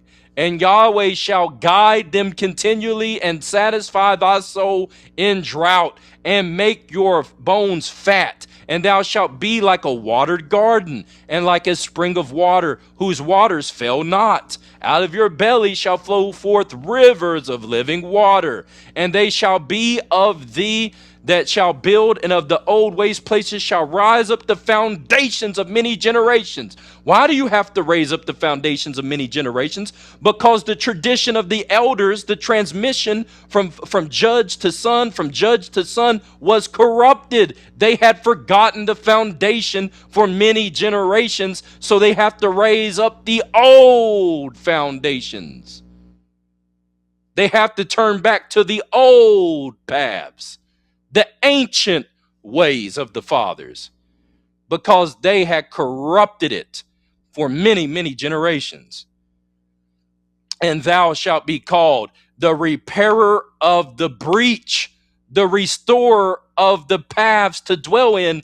You shall show them the way of life. If you turn away your foot from the Sabbath, from doing your pleasure on my holy day, and call this Sabbath a delight, a delight, pleasant, a luxury. If you will call the Sabbath a delightful luxury, the Holy One Yahweh, honorable, and thou shalt honor him, not doing thine own ways, nor finding thine own pleasure, nor speaking your own words, then shalt thou delight thyself in Yahweh. And I will cause you to ride upon the high places of the earth and feed you with the heritage of Jacob, thy father, for the mouth of Yahweh has spoken it. All right. Let's get Mark chapter 7, verse 7 through 13. Mark chapter 7, verse 7 through 13. Matter of fact, let me start at 6. He answered and said unto them, well hath Isaiah prophesied of you hypocrites, you pretenders, you play actors, as it is written, this people honor me with their lips, but their heart is far from me. Howbeit in vain do they worship me, teaching for doctrines the commandments of men. For laying aside the commandment of God, you hold the tradition of men, the commandments of men, as the washing of pots, cups, many other such things you do. And he said unto them, full well you reject the commandment of God, that you may keep your own tradition. Let's get Mark chapter 2, verse 16. Mark chapter 2, verse 16. And when the scribes and the Pharisees saw him eat with the publicans and sinners, they said unto his disciples, how is it that he eateth and drinketh with publicans and sinners? When Yeshua heard it, he saith unto them, they that are whole have no need of a physician, but they that are sick. I came not to call the righteous, but sinners unto repentance. Mark chapter 2, verse 18. And the disciples of John and of the Pharisees used to fast. And they came and said unto him, why do the disciples of John and of the Pharisees fast, but thy disciples fast not? And Yeshua said unto them, can the children of the bride chamber fast while the bridegroom is with them? As long as they have the bridegroom with them, they cannot fast. But the days will come when the bridegroom shall be taken away, and they shall fast in those days. No man also seweth a piece of a new cloth upon an old garment, else the new piece that is filled up taketh away that which is old, and the rent is made worse. And no man putteth new wine into old bottles, else the new wine which doeth burst the bottles, and the wine is spilled, and the bottles will be marred, and the new wine shall be put into new bottles. So understand what's going on. The Pharisees would fast twice a week, is what one of them says in prayer. He said, oh, I'm glad I'm not like this man, Lord. I fast twice a week. I pay my tithes. I do this and that. I thank you, God, I'm not like this man over here. And then the other man beat his chest, said, oh, God, forgive me, I'm a sinner. So what does it mean that they fast twice a week? What are the Pharisees saying? Wait, how come you and your disciples don't fast like John and the Pharisees? Because that's Romans 14. One man esteemeth one day alike, another man esteems another day above another. Let every man be persuaded in his own mind. One man keeps one day unto the Lord, another man doesn't keep the day unto the Lord, but God will do this and that and blah, blah, blah. So what is he saying? He's saying that these people had instituted mandatory days of fast, that they would fast, and they actually were holding people to this other regard, and they were trying to hold Yeshua to it. Yeshua said, no, we're not going to do that, because we're not going to put this new wine into old wineskins, my man. We're not going to put this in there. We're not going to take this new piece of garment and put on this old garment that you're over there wearing. It's going to make the rent worse. We're not dealing with any of this. The bridegroom is here. We're rejoicing because we have the truth. All right. I'm the bridegroom. We have the truth right now. This is what we're dealing with. So there seems to be a problem when people read Romans 14, and what they're thinking in Romans 14 is that it's actually talking about, oh, one person is going to keep Sunday and another person keeps the Sabbath day or whatever. Paul ain't got that in mind. He don't got nothing like that in mind. What's going on is some people eat and some people do not eat. One man esteems one day above another, another man esteems another day above another. Some people fast on certain days. Some people don't fast on other days. Some people eat herbs and some people eat meat. This has to do with fastings, with neglecting yourself of something. Like Paul says, they, fast, and it's good for the will worship, denial of the flesh and all this. In Colossians chapter 2. See, people are making big mistakes with these letters here. When we look in Mark chapter 2, verse 23, and it came to pass that he went through the cornfields on the Sabbath day, and his disciples began as he went to pluck the ears of corn. And the Pharisee said unto him, behold, why do you that which is not lawful on the Sabbath? They don't say that you can't do that on the Sabbath. But he brings up an example about David to show them, hey, even if we were doing as much as David is doing, we would still be okay, wouldn't we? Haven't you read that David did that which is not lawful in the Shabbat?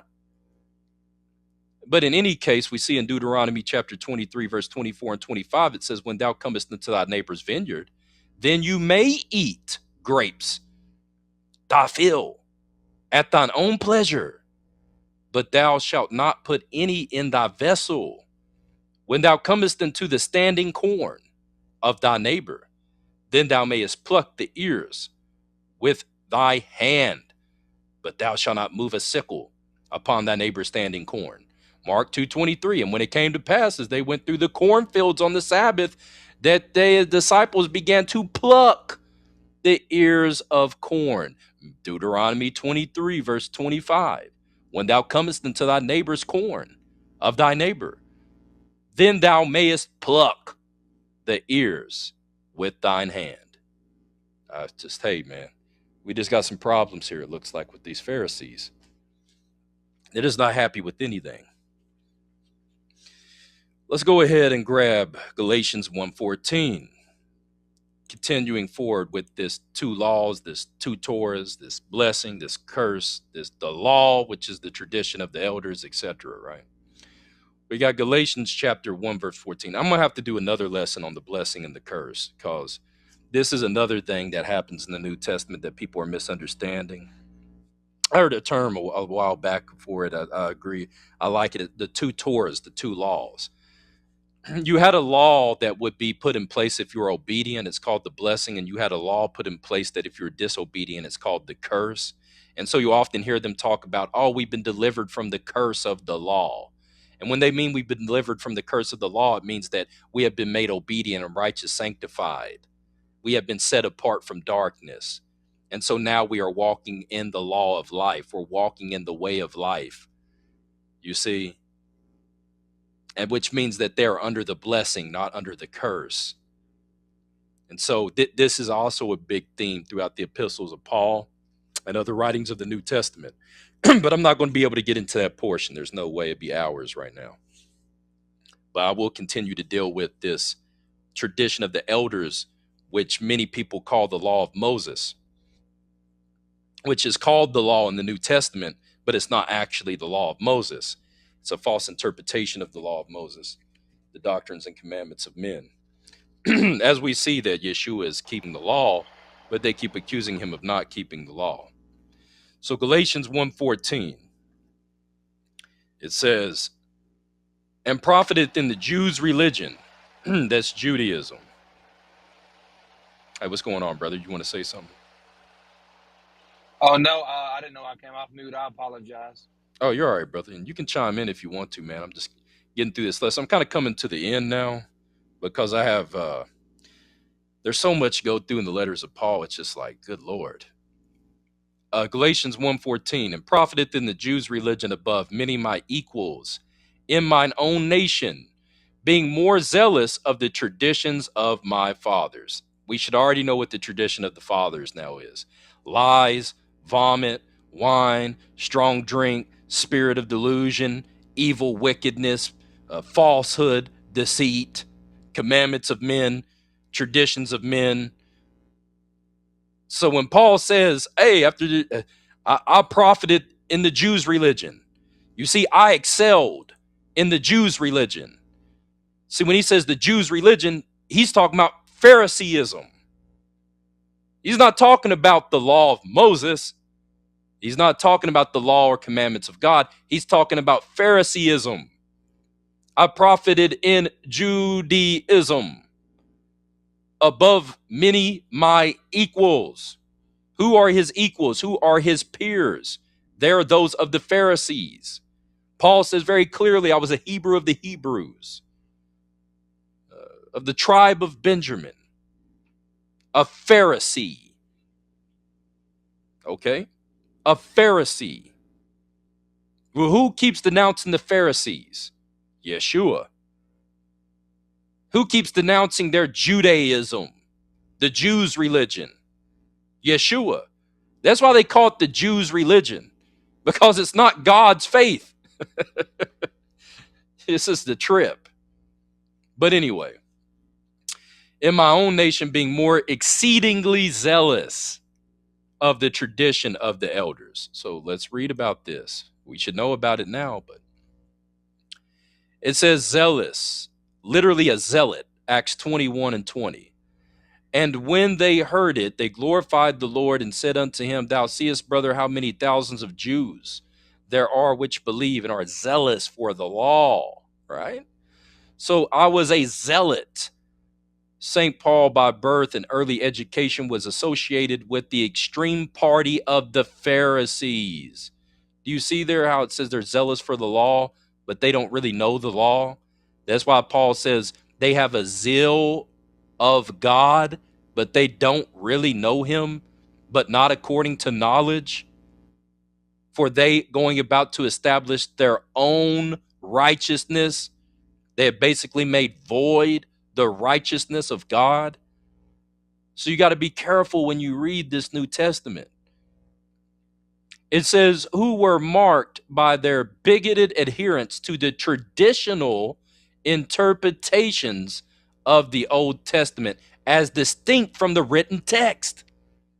Tradition of my fathers, by traditions, quote unquote, we must understand religious teaching and precept handed down orally, that's your oral Torah, from father to son, whether ultimately committed to writing or not. The word occurs 12 times in the New Testament and is always used in the Gospels in a disparaging sense. Compare, for example, Matthew 15:6. You honor not father or mother, and say he shall be free. Thus have you made the commandment of God of no effect by your tradition. Matthew 15:9. But in vain they do worship me, teaching for commandments, for doctrines, the commandments of men. Mark 7:9. And he said unto them, full well you reject the commandment of God, that you may keep your own tradition. Colossians 2:8. Beware, lest any man spoil you through philosophy and vain deceit, after the tradition of men, after the rudiments of the world, and not after Christ. In 1 Corinthians 11:2, now I praise you, brethren, that you remember me in all things and keep the ordinances as I delivered them to you, where it is rendered quote unquote ordinances. And in 2 Thessalonians 2:15, therefore, brethren, stand fast and hold the traditions which you have been taught, whether by word or by epistle. 2 Thessalonians 3:6.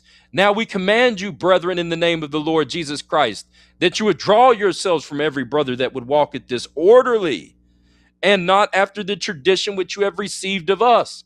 It refers to oral directions given by St. Paul, in which some as that contained in 1 Corinthians 16, 1 through 2. So it's giving the contrast. It's showing you that the tradition of the elders was an oral type of thing, that they had committed it probably unto writing, that this writing that they had was actually the things that were blotted out against them in Colossians, the writing of handwriting of ordinances, which is actually kept in the temple, which seems to be that they were exacting wages, or they were exacting upon the people some type of recompense, or some type of charge, or some type of levy, or some type of restitution that they had to continually pay, which was drowning the people in oppression and in poverty. And that all this is being blotted out by Christ. It don't have nothing to do with the law of God, has nothing to do with the commandments of God, but they were stuck underneath these wicked rulers because they were stuck up underneath this fixation of authority that they were in, underneath this perverted priesthood, underneath these wicked Levites, underneath these Pharisees, these sons of Zadok, these Sadducees, these Sadducees that had fallen asleep. They couldn't understand the book anymore, that had dung smeared in their face. Like Paul said, I counted as dung my education and all that I learned, and all things I knew as a Pharisee, and all these things that I held as truth were dung. They were feeding me spoonfuls of excrement. I've been eating excrement all my life, for the truth was not in it. It refers to, let me go here. St. Paul is referring to the traditions which were held and transmitted by the most strictest sect, quote unquote. And what I'm reading here is the Cambridge Bible Commentary. So I'm actually reading a so-called Christian commentary. So don't think this is like a Messianic Judaism commentary or some type of website I'm reading of somebody who, this is this is Cambridge Bible Commentary. All right. This is actually a Christian commentary. I like the Cambridge Bible Commentary because a lot of times it's not as filled with dogmatic doctrine, more of historical narrative and fact of history. And so I can give them that. Adam Clark isn't so bad either, but the Bible is going to be your best commentary.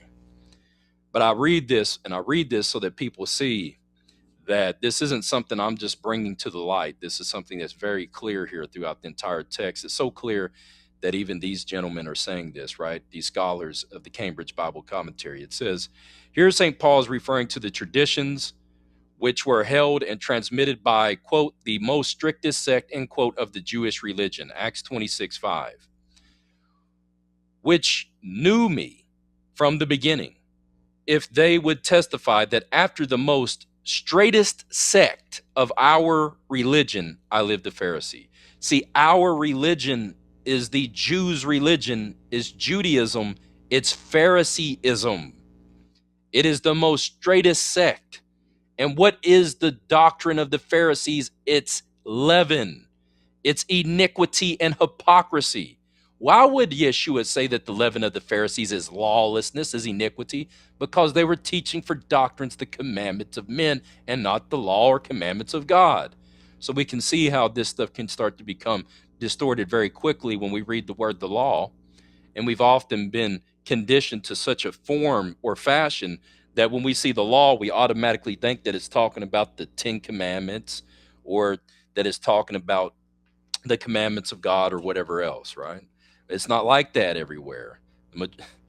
This is why you have to be very careful with the way you read. You need to really take your time with these things. Similarly, St. Peter addressing the Jews of the diaspora or the dispersion who had embraced Christianity reminds them that they had been redeemed from their vain manner of life handed down by the tradition of their fathers, i.e., the commandments of men, the interpretations of false leaders, the Jews' religion. Oh my God. Look what they're saying here they're saying here in 1 Peter 1:18 where it says, for as much as we know that ye were not redeemed with corruptible things as silver or gold from the vain conversation received by the tradition from your fathers, but by the precious blood of Christ. You see, but people would read that and they'll say, see, it's talking about the law of Moses that we've been redeemed from. See, all these places are not testifying to that. See, that's the problem when people take verses out of context. They start smashing it all together. Now the whole Bible is about that. The whole Bible is not about that. You're dealing with the people that are dealing with this false priesthood and this false system. It just can't be neglected. Be very careful how you teach the word of God. You need to make sure what everything's talking. If you don't know what tradition of our fathers means, you need to do a study about that to understand this. So it says, traditions of my fathers. By tradition, we must understand religious teaching by precept handed down orally. You see? All right.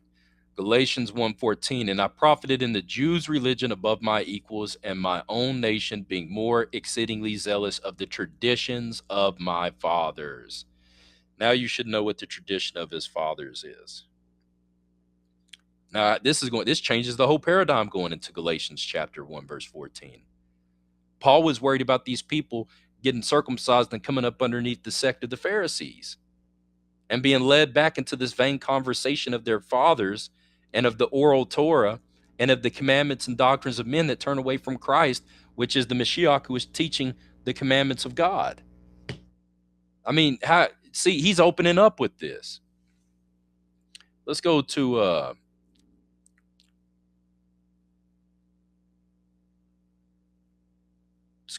Acts chapter 6, verse 14. Acts chapter 6, verse 14, it says, for we have heard him say that this Jesus of Nazareth will destroy this place and shall change the customs which Moses delivered us. But the customs which Moses delivered them What they're really talking about is the tradition of the elders, the false interpretation of the law of Moses. You see? For we have heard him say that this man, Jesus of Nazareth, will destroy this place and shall change the customs. This word custom means the manner which Moses delivered us. They believed that you washing your hands in cups and pots and you paying this Corban and these commandments and men, which may void the law of God, they believed this came from Moses. They believed this was the oral law of Moses. Talk to a Jew today and you'll see exactly what I mean. You'll see exactly what I'm saying. They'll keep saying, but the oral Torah tells us this. The oral Torah, the Talmud, the Zohar,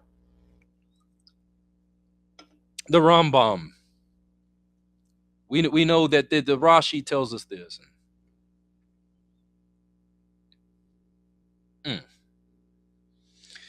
Acts 22, verse 3. I am verily a man which am a Jew, born in Tarsus, a city of Cilicia, yet brought up in this city at the feet of Gamaliel. Who is Gamaliel? Well, he says he was brought up at his feet. You know that Gamaliel followed the tradition of the elders? Do you know that Gamaliel came up with a lot of his own traditions? This ain't Christ. Don't be led away by Gamaliel. Don't go back to Gamaliel and turn away from Christ Yeshua, from Rabbi Yeshua. Rabbi Yeshua is teaching the truth. Brought up at the feet of Gamaliel and taught according to the perfect manner of the law of the fathers. Do you see that? He calls it the perfect manner of the law. But what is it? Of the fathers. Paul is calling the tradition of the elders, he's calling the commandments of men, which are a grievous burden to be borne, which is a heavy yoke, which are lies, which are vomit, which are deceits, which make void the law of God. Paul is calling it the perfect manner of the law of the fathers, and was zealous toward God, as ye all are this day. I was also zealous for God. Then I realized you people were feeding me excrement. I was also zealous toward God according to your faith, according to your belief, according to your tradition, according to the perfect manner of the law, according to the custom of Moses, which was all lies. Lies handed down.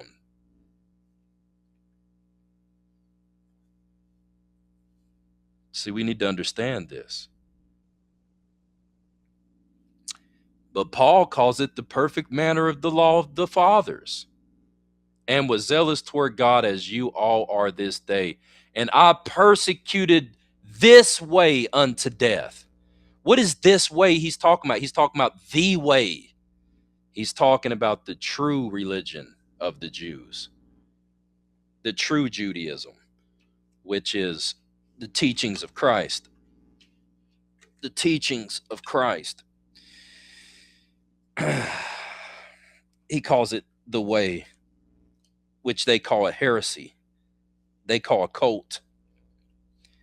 In Acts 2:24, he says, and I persecuted this way unto death, binding and delivering them into prisons, both men and women, as also the high priest do bear me witness. See, the high priest is corrupt too. And all the estate of the elders, and all the estate of the elders are corrupt too, from whom I also received letters unto the brethren. And I went to Damascus to bring them which were there bound unto Jerusalem for to be punished. And it came to pass that as I made my journey and was come nigh unto Damascus about noon, suddenly there shone from heaven a great light round about me. You shall see great light out of obscurity. Isaiah chapter 29. And I fell unto the ground and heard a voice saying, Saul, Saul, why persecute thou me? And I answered, who are you, Lord? And he said unto me, I am Yeshua of Nazareth, who you persecute. And they that were with me saw indeed a light, and they were afraid, but they heard not the voice that spake with me. And I said, what shall I do, Lord? And the Lord said unto me, arise and go into Damascus, and there it shall be told you all things which are appointed for you to do. And when I could not see for the glory of the light, being led by the hand by them that were with me, I came into Damascus. And one Ananias, a devout man according to the law, having a good report of all them that were Jews which dwelt round about, came unto me and stood and said unto me, Brother Saul, receive your sight. In the same hour I looked up upon him. And he said unto me, the God of our fathers hath chosen you, that you should know his will. Paul didn't know his will before. He was lost in that fake religion. And see the just one, and that thou shouldest hear the voice of his mouth, and that thou should be a witness unto all men what thou hast seen and heard. All right, let's go to another place. Acts 26, verse 5. Acts 26, verse 5. Matter of fact, I'll start at verse 3. Especially because I know thee to be an expert in all customs and questions which are among the Jews. Wherefore I beseech you to hear me patiently, my manner of life from my youth. So what was Paul's manner of life? According to the perfect manner of the law. A Pharisee, which isn't perfect at all. It's crooked as a snake. If the law of the Pharisees was the perfect way and it wasn't crooked, why would there be a voice crying in the wilderness, prepare ye the ways of the Lord, make every high hill low, and make the crooked places straight? If the Pharisees had the right interpretation in the true religion, why would John say, repent? We got to understand these things. It says in Acts 26, verse 4, my manner of life from my youth, which was at the first among mine own nation at Jerusalem, know all the Jews, which knew me from the beginning, if they would testify that after the most strictest sect of our religion, I lived a Pharisee. That strictest sect, the heavy, burdensome religion, that grievous to be born religion, that tradition of the fathers, the yoke of the fathers, which nor I or our fathers could lift up, which is called the manner of the life of Moses, which don't have nothing to do with Moses. It's all twisted up. It's all crooked up. It's all perverted. It's all vomit. It's all dung. It's all darkness and blindness. It's all that heavy spirit and sleep of slumber upon them. Their eyes have been closed. They can't read the book. They don't understand it. But here I am toiling away all day up underneath these people's precepts and commandments, which have nothing to do with the will, the commandment of God. Verse 6, and now I stand and am judged for the hope of the promise made of God unto our fathers, unto which promise our 12 tribes instantly serving God day and night hope to come. For which hope sake, King Agrippa, I am accused of the Jews. Let me grab another one here. Let's go to Acts chapter 25, verse 8. While he answered for himself, neither against the law of the Jews. Why is he saying the law of the Jews? See, you're thinking that's really the true law of God. It's not the true law of God. The law of the Jews is the strictest sect of the Pharisees. It's a corrupted, perverted religion that makes void the commandments of God. While he answered for himself, neither against the law of the Jews, neither against the temple, nor against Caesar have I offended anything at all. But Festus, willing to do the Jews a pleasure, answered Paul and said, will you go up to Jerusalem and there be judged of these things before me, etc. Acts 21:21. I'm just moving through these quickly. Acts 21:21. And they are informed of you that you teach all the Jews which are amongst the Gentiles to forsake Moses, saying that they ought not circumcise their children nor walk after the customs What is this therefore? The multitudes need come together, and they will hear from thee that thou art come. Do therefore this thing which we say unto thee. We have 4 men with us. Take a vow upon them. Then take and purify thyself with them, and be at charges with them, that they may shave their heads, and that know all these things whereof they are informed concerning you are nothing, but thou makest also walkest orderly and keepest the law. See, this isn't wrong for Paul to do. Do you know why this isn't wrong for Paul to do and why this wouldn't be a false witness? Because this is actually in the written law. This doesn't have anything to do with the Pharisees. This is actually in the written law, where Paul would have tripped out. Because here, Paul's not teaching the Jews amongst the Gentiles that they shouldn't circumcise at all. Paul's not doing that. Paul actually circumcised the guy. His name was Timothy. Paul never told the Jews that they should stop circumcising. Paul just didn't want these Gentiles to be circumcised up underneath the sect of the Pharisees. This is really Paul's plight, because he said, if you do this, then you have fallen from Christ. Meaning what? That now you're leaving Christ and you're going up underneath Gamaliel. You're going up underneath the strictest sect of the Pharisees. You're going up underneath these Judaizers of the Jews' religion, after the tradition of the fathers, after the traditions of men, after the rudiments of the world, and not after Christ. Acts 21:24, them take and purify thyself. Because in the same epistle, man, Paul says, and if I yet preach circumcision, why am I persecuted? Paul was preaching circumcision. He literally says that in the book. They don't catch that. He says, and if I preach circumcision, then why am I still persecuted? Why am I still being persecuted? God, I'm sitting here telling you people. They aren't happy with anything. They're the false concision dogs, meaning the false circumcision. They only seek to desire and to glory in your flesh. They don't care at all about doing the will of the Most High God. They seek to glorify in your flesh, to make disciples twofold the children of hell than they are. Greedy gain, evil dogs, false concision.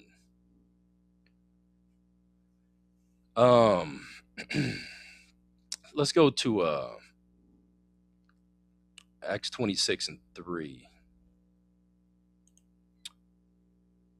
I can't, there's no way I can touch on every single thing about Paul, but I'm trying to run through these pretty quick. Acts 26:3, especially because I know thee to be an expert in the customs of which I think I read this. All right, let me go to Philippians chapter 3, verse 4. Philippians chapter 3, verse 4. Though I might also have confidence in the flesh, if any other man thinketh that he have whereof to trust in the flesh, I have more. Circumcised the 8th day of the stock of Israel, of the tribe of Benjamin, a Hebrew of Hebrews, as touching the law, a Pharisee. Remember, he calls the law of the Pharisee the tradition of the Jews, the tradition of the fathers, the Jews' religion. He calls the law of the Pharisee the perfect manner of the law. I live the Pharisee. As touching the law, a Pharisee. As concerning zeal, persecuting the church. Remember, we read he was killing the church. Jesus was like, why are you persecuting me? He was doing that to innocent people, and he was putting them in prison. And then he says, touching the righteousness which is in the law, blameless. Now, how the heck would he be blameless? You see, when he's sitting there persecuting the church, when he's delivering them into prison, when he's persecuting Christ, when he's up underneath this pharisaical, he was underneath this pharisaical way of life, which Jesus Christ said made void the commandments of God. Verse 7, but what things were gain to me, those I counted loss for Christ, because they weren't really gain. They were gain to him because it made him a noble, prestigious person. He had nobility. That's why it was gain to him. See, the Pharisees, what? They sat in the best places of the synagogue. People exalted and praised them, called them rabbi, rabbi. They were the rich elite. They were the ones who ran things. They controlled things. They were the mob bosses. Okay? They were the godfathers, so to speak. And Paul said these things were gain to me. I wanted to be like the mob. I wanted to be in the midst of the mafia. I wanted to be a prestigious and rich man. I wanted people to praise me. This was gain to me. I counted loss for Christ. Now I'm nobody. Heck, nobody wants to listen to me now. I'm a reproach of men. I'm the offscoring of men. I've been beaten. My back has been beaten with stripes. I've been beaten with 39 lashes minus one. I've been beaten with rods 3 times. I got stoned. I'm the offscoring of men. Nobody wants to be like me. I'm poor. I'm sometimes without food. I'm sometimes destitute of what I need. I'm shipwrecked. Sometimes I'm sick. Sometimes I'm having to watch in perils of the seas and perils of my countrymen and perils of look. I, I have to watch my back. My brethren want to kill me in perils of death from the Jews. You see, Paul is no longer a prestigious person. He's no longer the rich upper echelon elite. Those things which he had gained, he counted loss for the Messiah. Yea, doubtless, and I count all things but for loss for the excellency of the knowledge of Messiah Yeshua, my Lord. So what does that mean? I will count all those worldly things as nothing to know God's true will.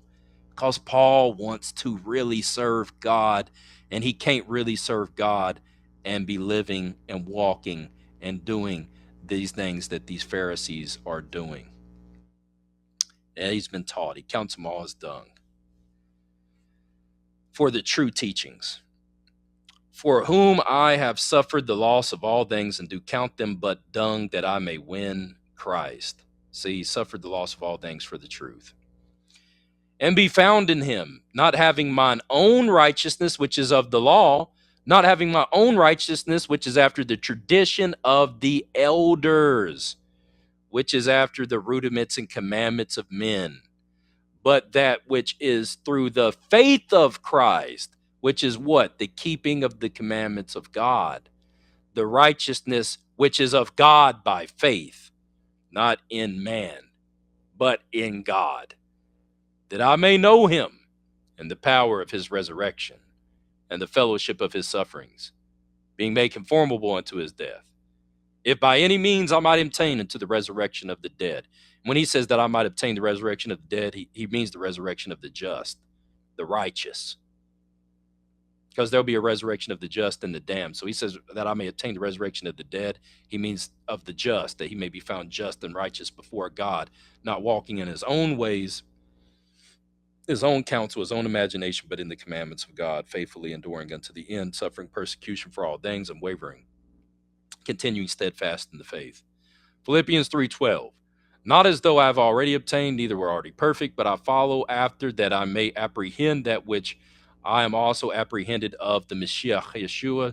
Brethren, I count not myself to have apprehended, but this one thing I do, forgetting those things that are behind. What is behind?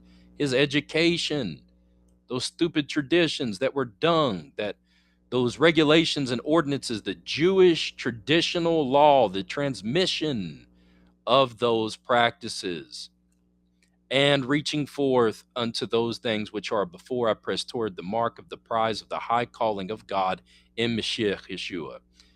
Let us therefore, as many as be perfect, be thus minded, and if we anything we be otherwise minded, God will reveal even this unto us. You see? Nevertheless, whereunto we have already obtained, let us walk by the same rule, let us mind the same thing. Brethren, be you followers together of me, and mark them which walk so as we have given you an example. For many walk, of whom I told you often before, and I tell you weeping, they are the enemies of the cross of Mashiach, whose destruction, whose end is destruction, whose God is their belly, their own desire, their own man-made traditions, their own imaginations, their own cravings, lust, hearts, wants, and desires, that make void the law, commandment of God, and whose glory is in their shame, who mind earthly things. For our conversation, our conduct, or behavior, or way of life is in heaven, meaning the way that we walk is after the commandment of God, after the ways of God, etc. You know what? I think I'm going to stop there, because this is a never-ending feat here. And there's so many references from the book of Josephus. Matter of fact, I will read some of these just to cap this off. This is the Antiquities of the Jews, book 17, verse 41. And there was a certain sect of men that were Jews who valued themselves highly upon the exact skill they had in the law of their fathers, and made men believe they were highly favored by God, to whom this set of women were introduced. These are those that are called the sect of the Pharisees, who were in capacity of greatly opposing kings. A very cunning sect they were, and soon elevated to a pitch of an open fighting and doing mischief. Accordingly, when all the people of the Jews gave assurance of their goodwill to Caesar and to the king's government, these very men did not swear, being above 6,000. And when the king imposed a fine upon them, Pharaoh's wife paid their fine for them in order to requite which kindness of hers, since they were believed to have had foreknowledge of things to come by divine inspiration. So these people even believe Pharisees were somewhat of prophets, like we see in Isaiah 29. They foretold how God had decreed Herod's government should cease and his posterity should be deprived of it, but the kingdom should come to her and Pharos and to their children. These predictions were not concealed from Shalom. Uh,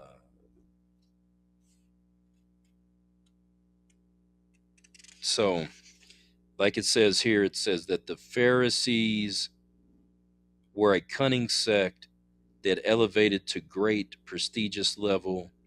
They did much mischief. They were esteemed as highly favored by God, even to have foreknowledge to come to them by divine inspiration.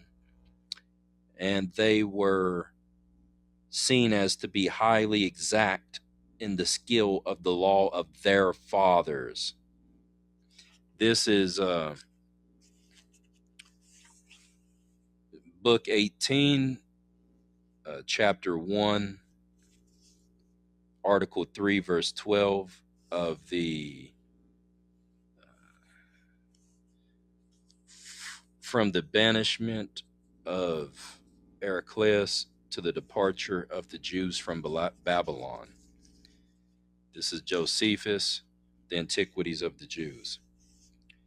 Now for the Pharisees, they live meanly, they despise delicacies in diet, often fast. They follow the conduct of reason and what they prescribe to them as good for them. So see that they prescribe their own laws for them to keep. They do think that they ought earnestly to strive to observe reason's dictate for practice. They also pay respect to such that are in years, meaning to old people, nor are they so bold as to contradict them in anything that they have introduced. So they don't introduce what the elders tell them to do. They just take it as law and they continue on, like you see in Judaism today. They don't question these things. They just accept it. This is what these are the great sages. These are our wise men. We do what they tell us to, what they have handed down. When they determine that all things are done by fate, they do take away the freedom of men by acting as though they are fit. Since their notion is that it hath pleased God to make a temperate. Let me skip down 14. They also believe that the souls are of an immortal vigor in them, that under the earth there will be rewards and punishments. Let me skip down. Whosoever they do about divine worship or prayers or even sacrifices, they perform them according to their direction, inasmuch that the cities gave great attestations to them on account of their entire virtuous conduct. Let's go over to the Antiquities of the Jews, book 20, chapter 2, and 41. Matter of fact, let me skip this one. There's so many references. Let me get to another one.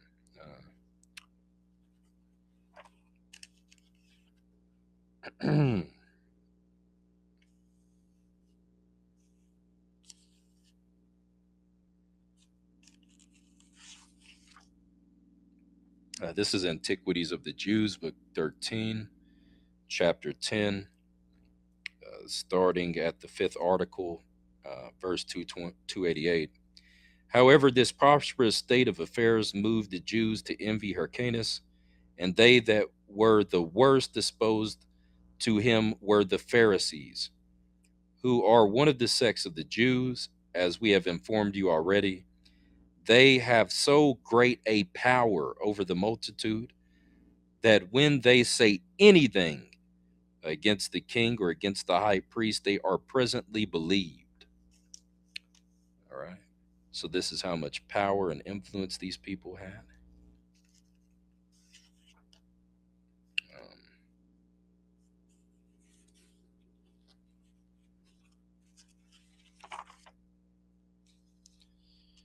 Um, yeah, there's so much more here, but you know what? I'll lay it down there. The point is that the Pharisees, they rose to power. When they rose to power, they started instituting the tradition of the elders. This is what they called the customs and the laws of Moses. They called it the perfect law of their fathers. They convinced people and had them believe that they were basically the way. Uh, the Sadducees didn't believe them. The Essenes didn't believe them. The Essenes went out basically and departed from that wicked, evil, corrupt priesthood. The Sadducees attempting to have somewhat form of power or some comfort of life because they didn't want to live out in the desert in the Qumran area of the Dead Sea, burning up in the heat, fasting and praying all the time, decided that they would stick around in the city, that they would deal with some of these things, but they did not believe what the Pharisees believed. They held strictly to the written form of the law, and they actually denounced the Pharisees of having added interpretations and fantastical ideas and divers sorts of regulations that were imposed upon the people, which were not contained in the written law. And so the Sadducees didn't believe certain things that they believed, etc. And so with that, I'm going to shut down the room, I think, and open up a new one. Peace.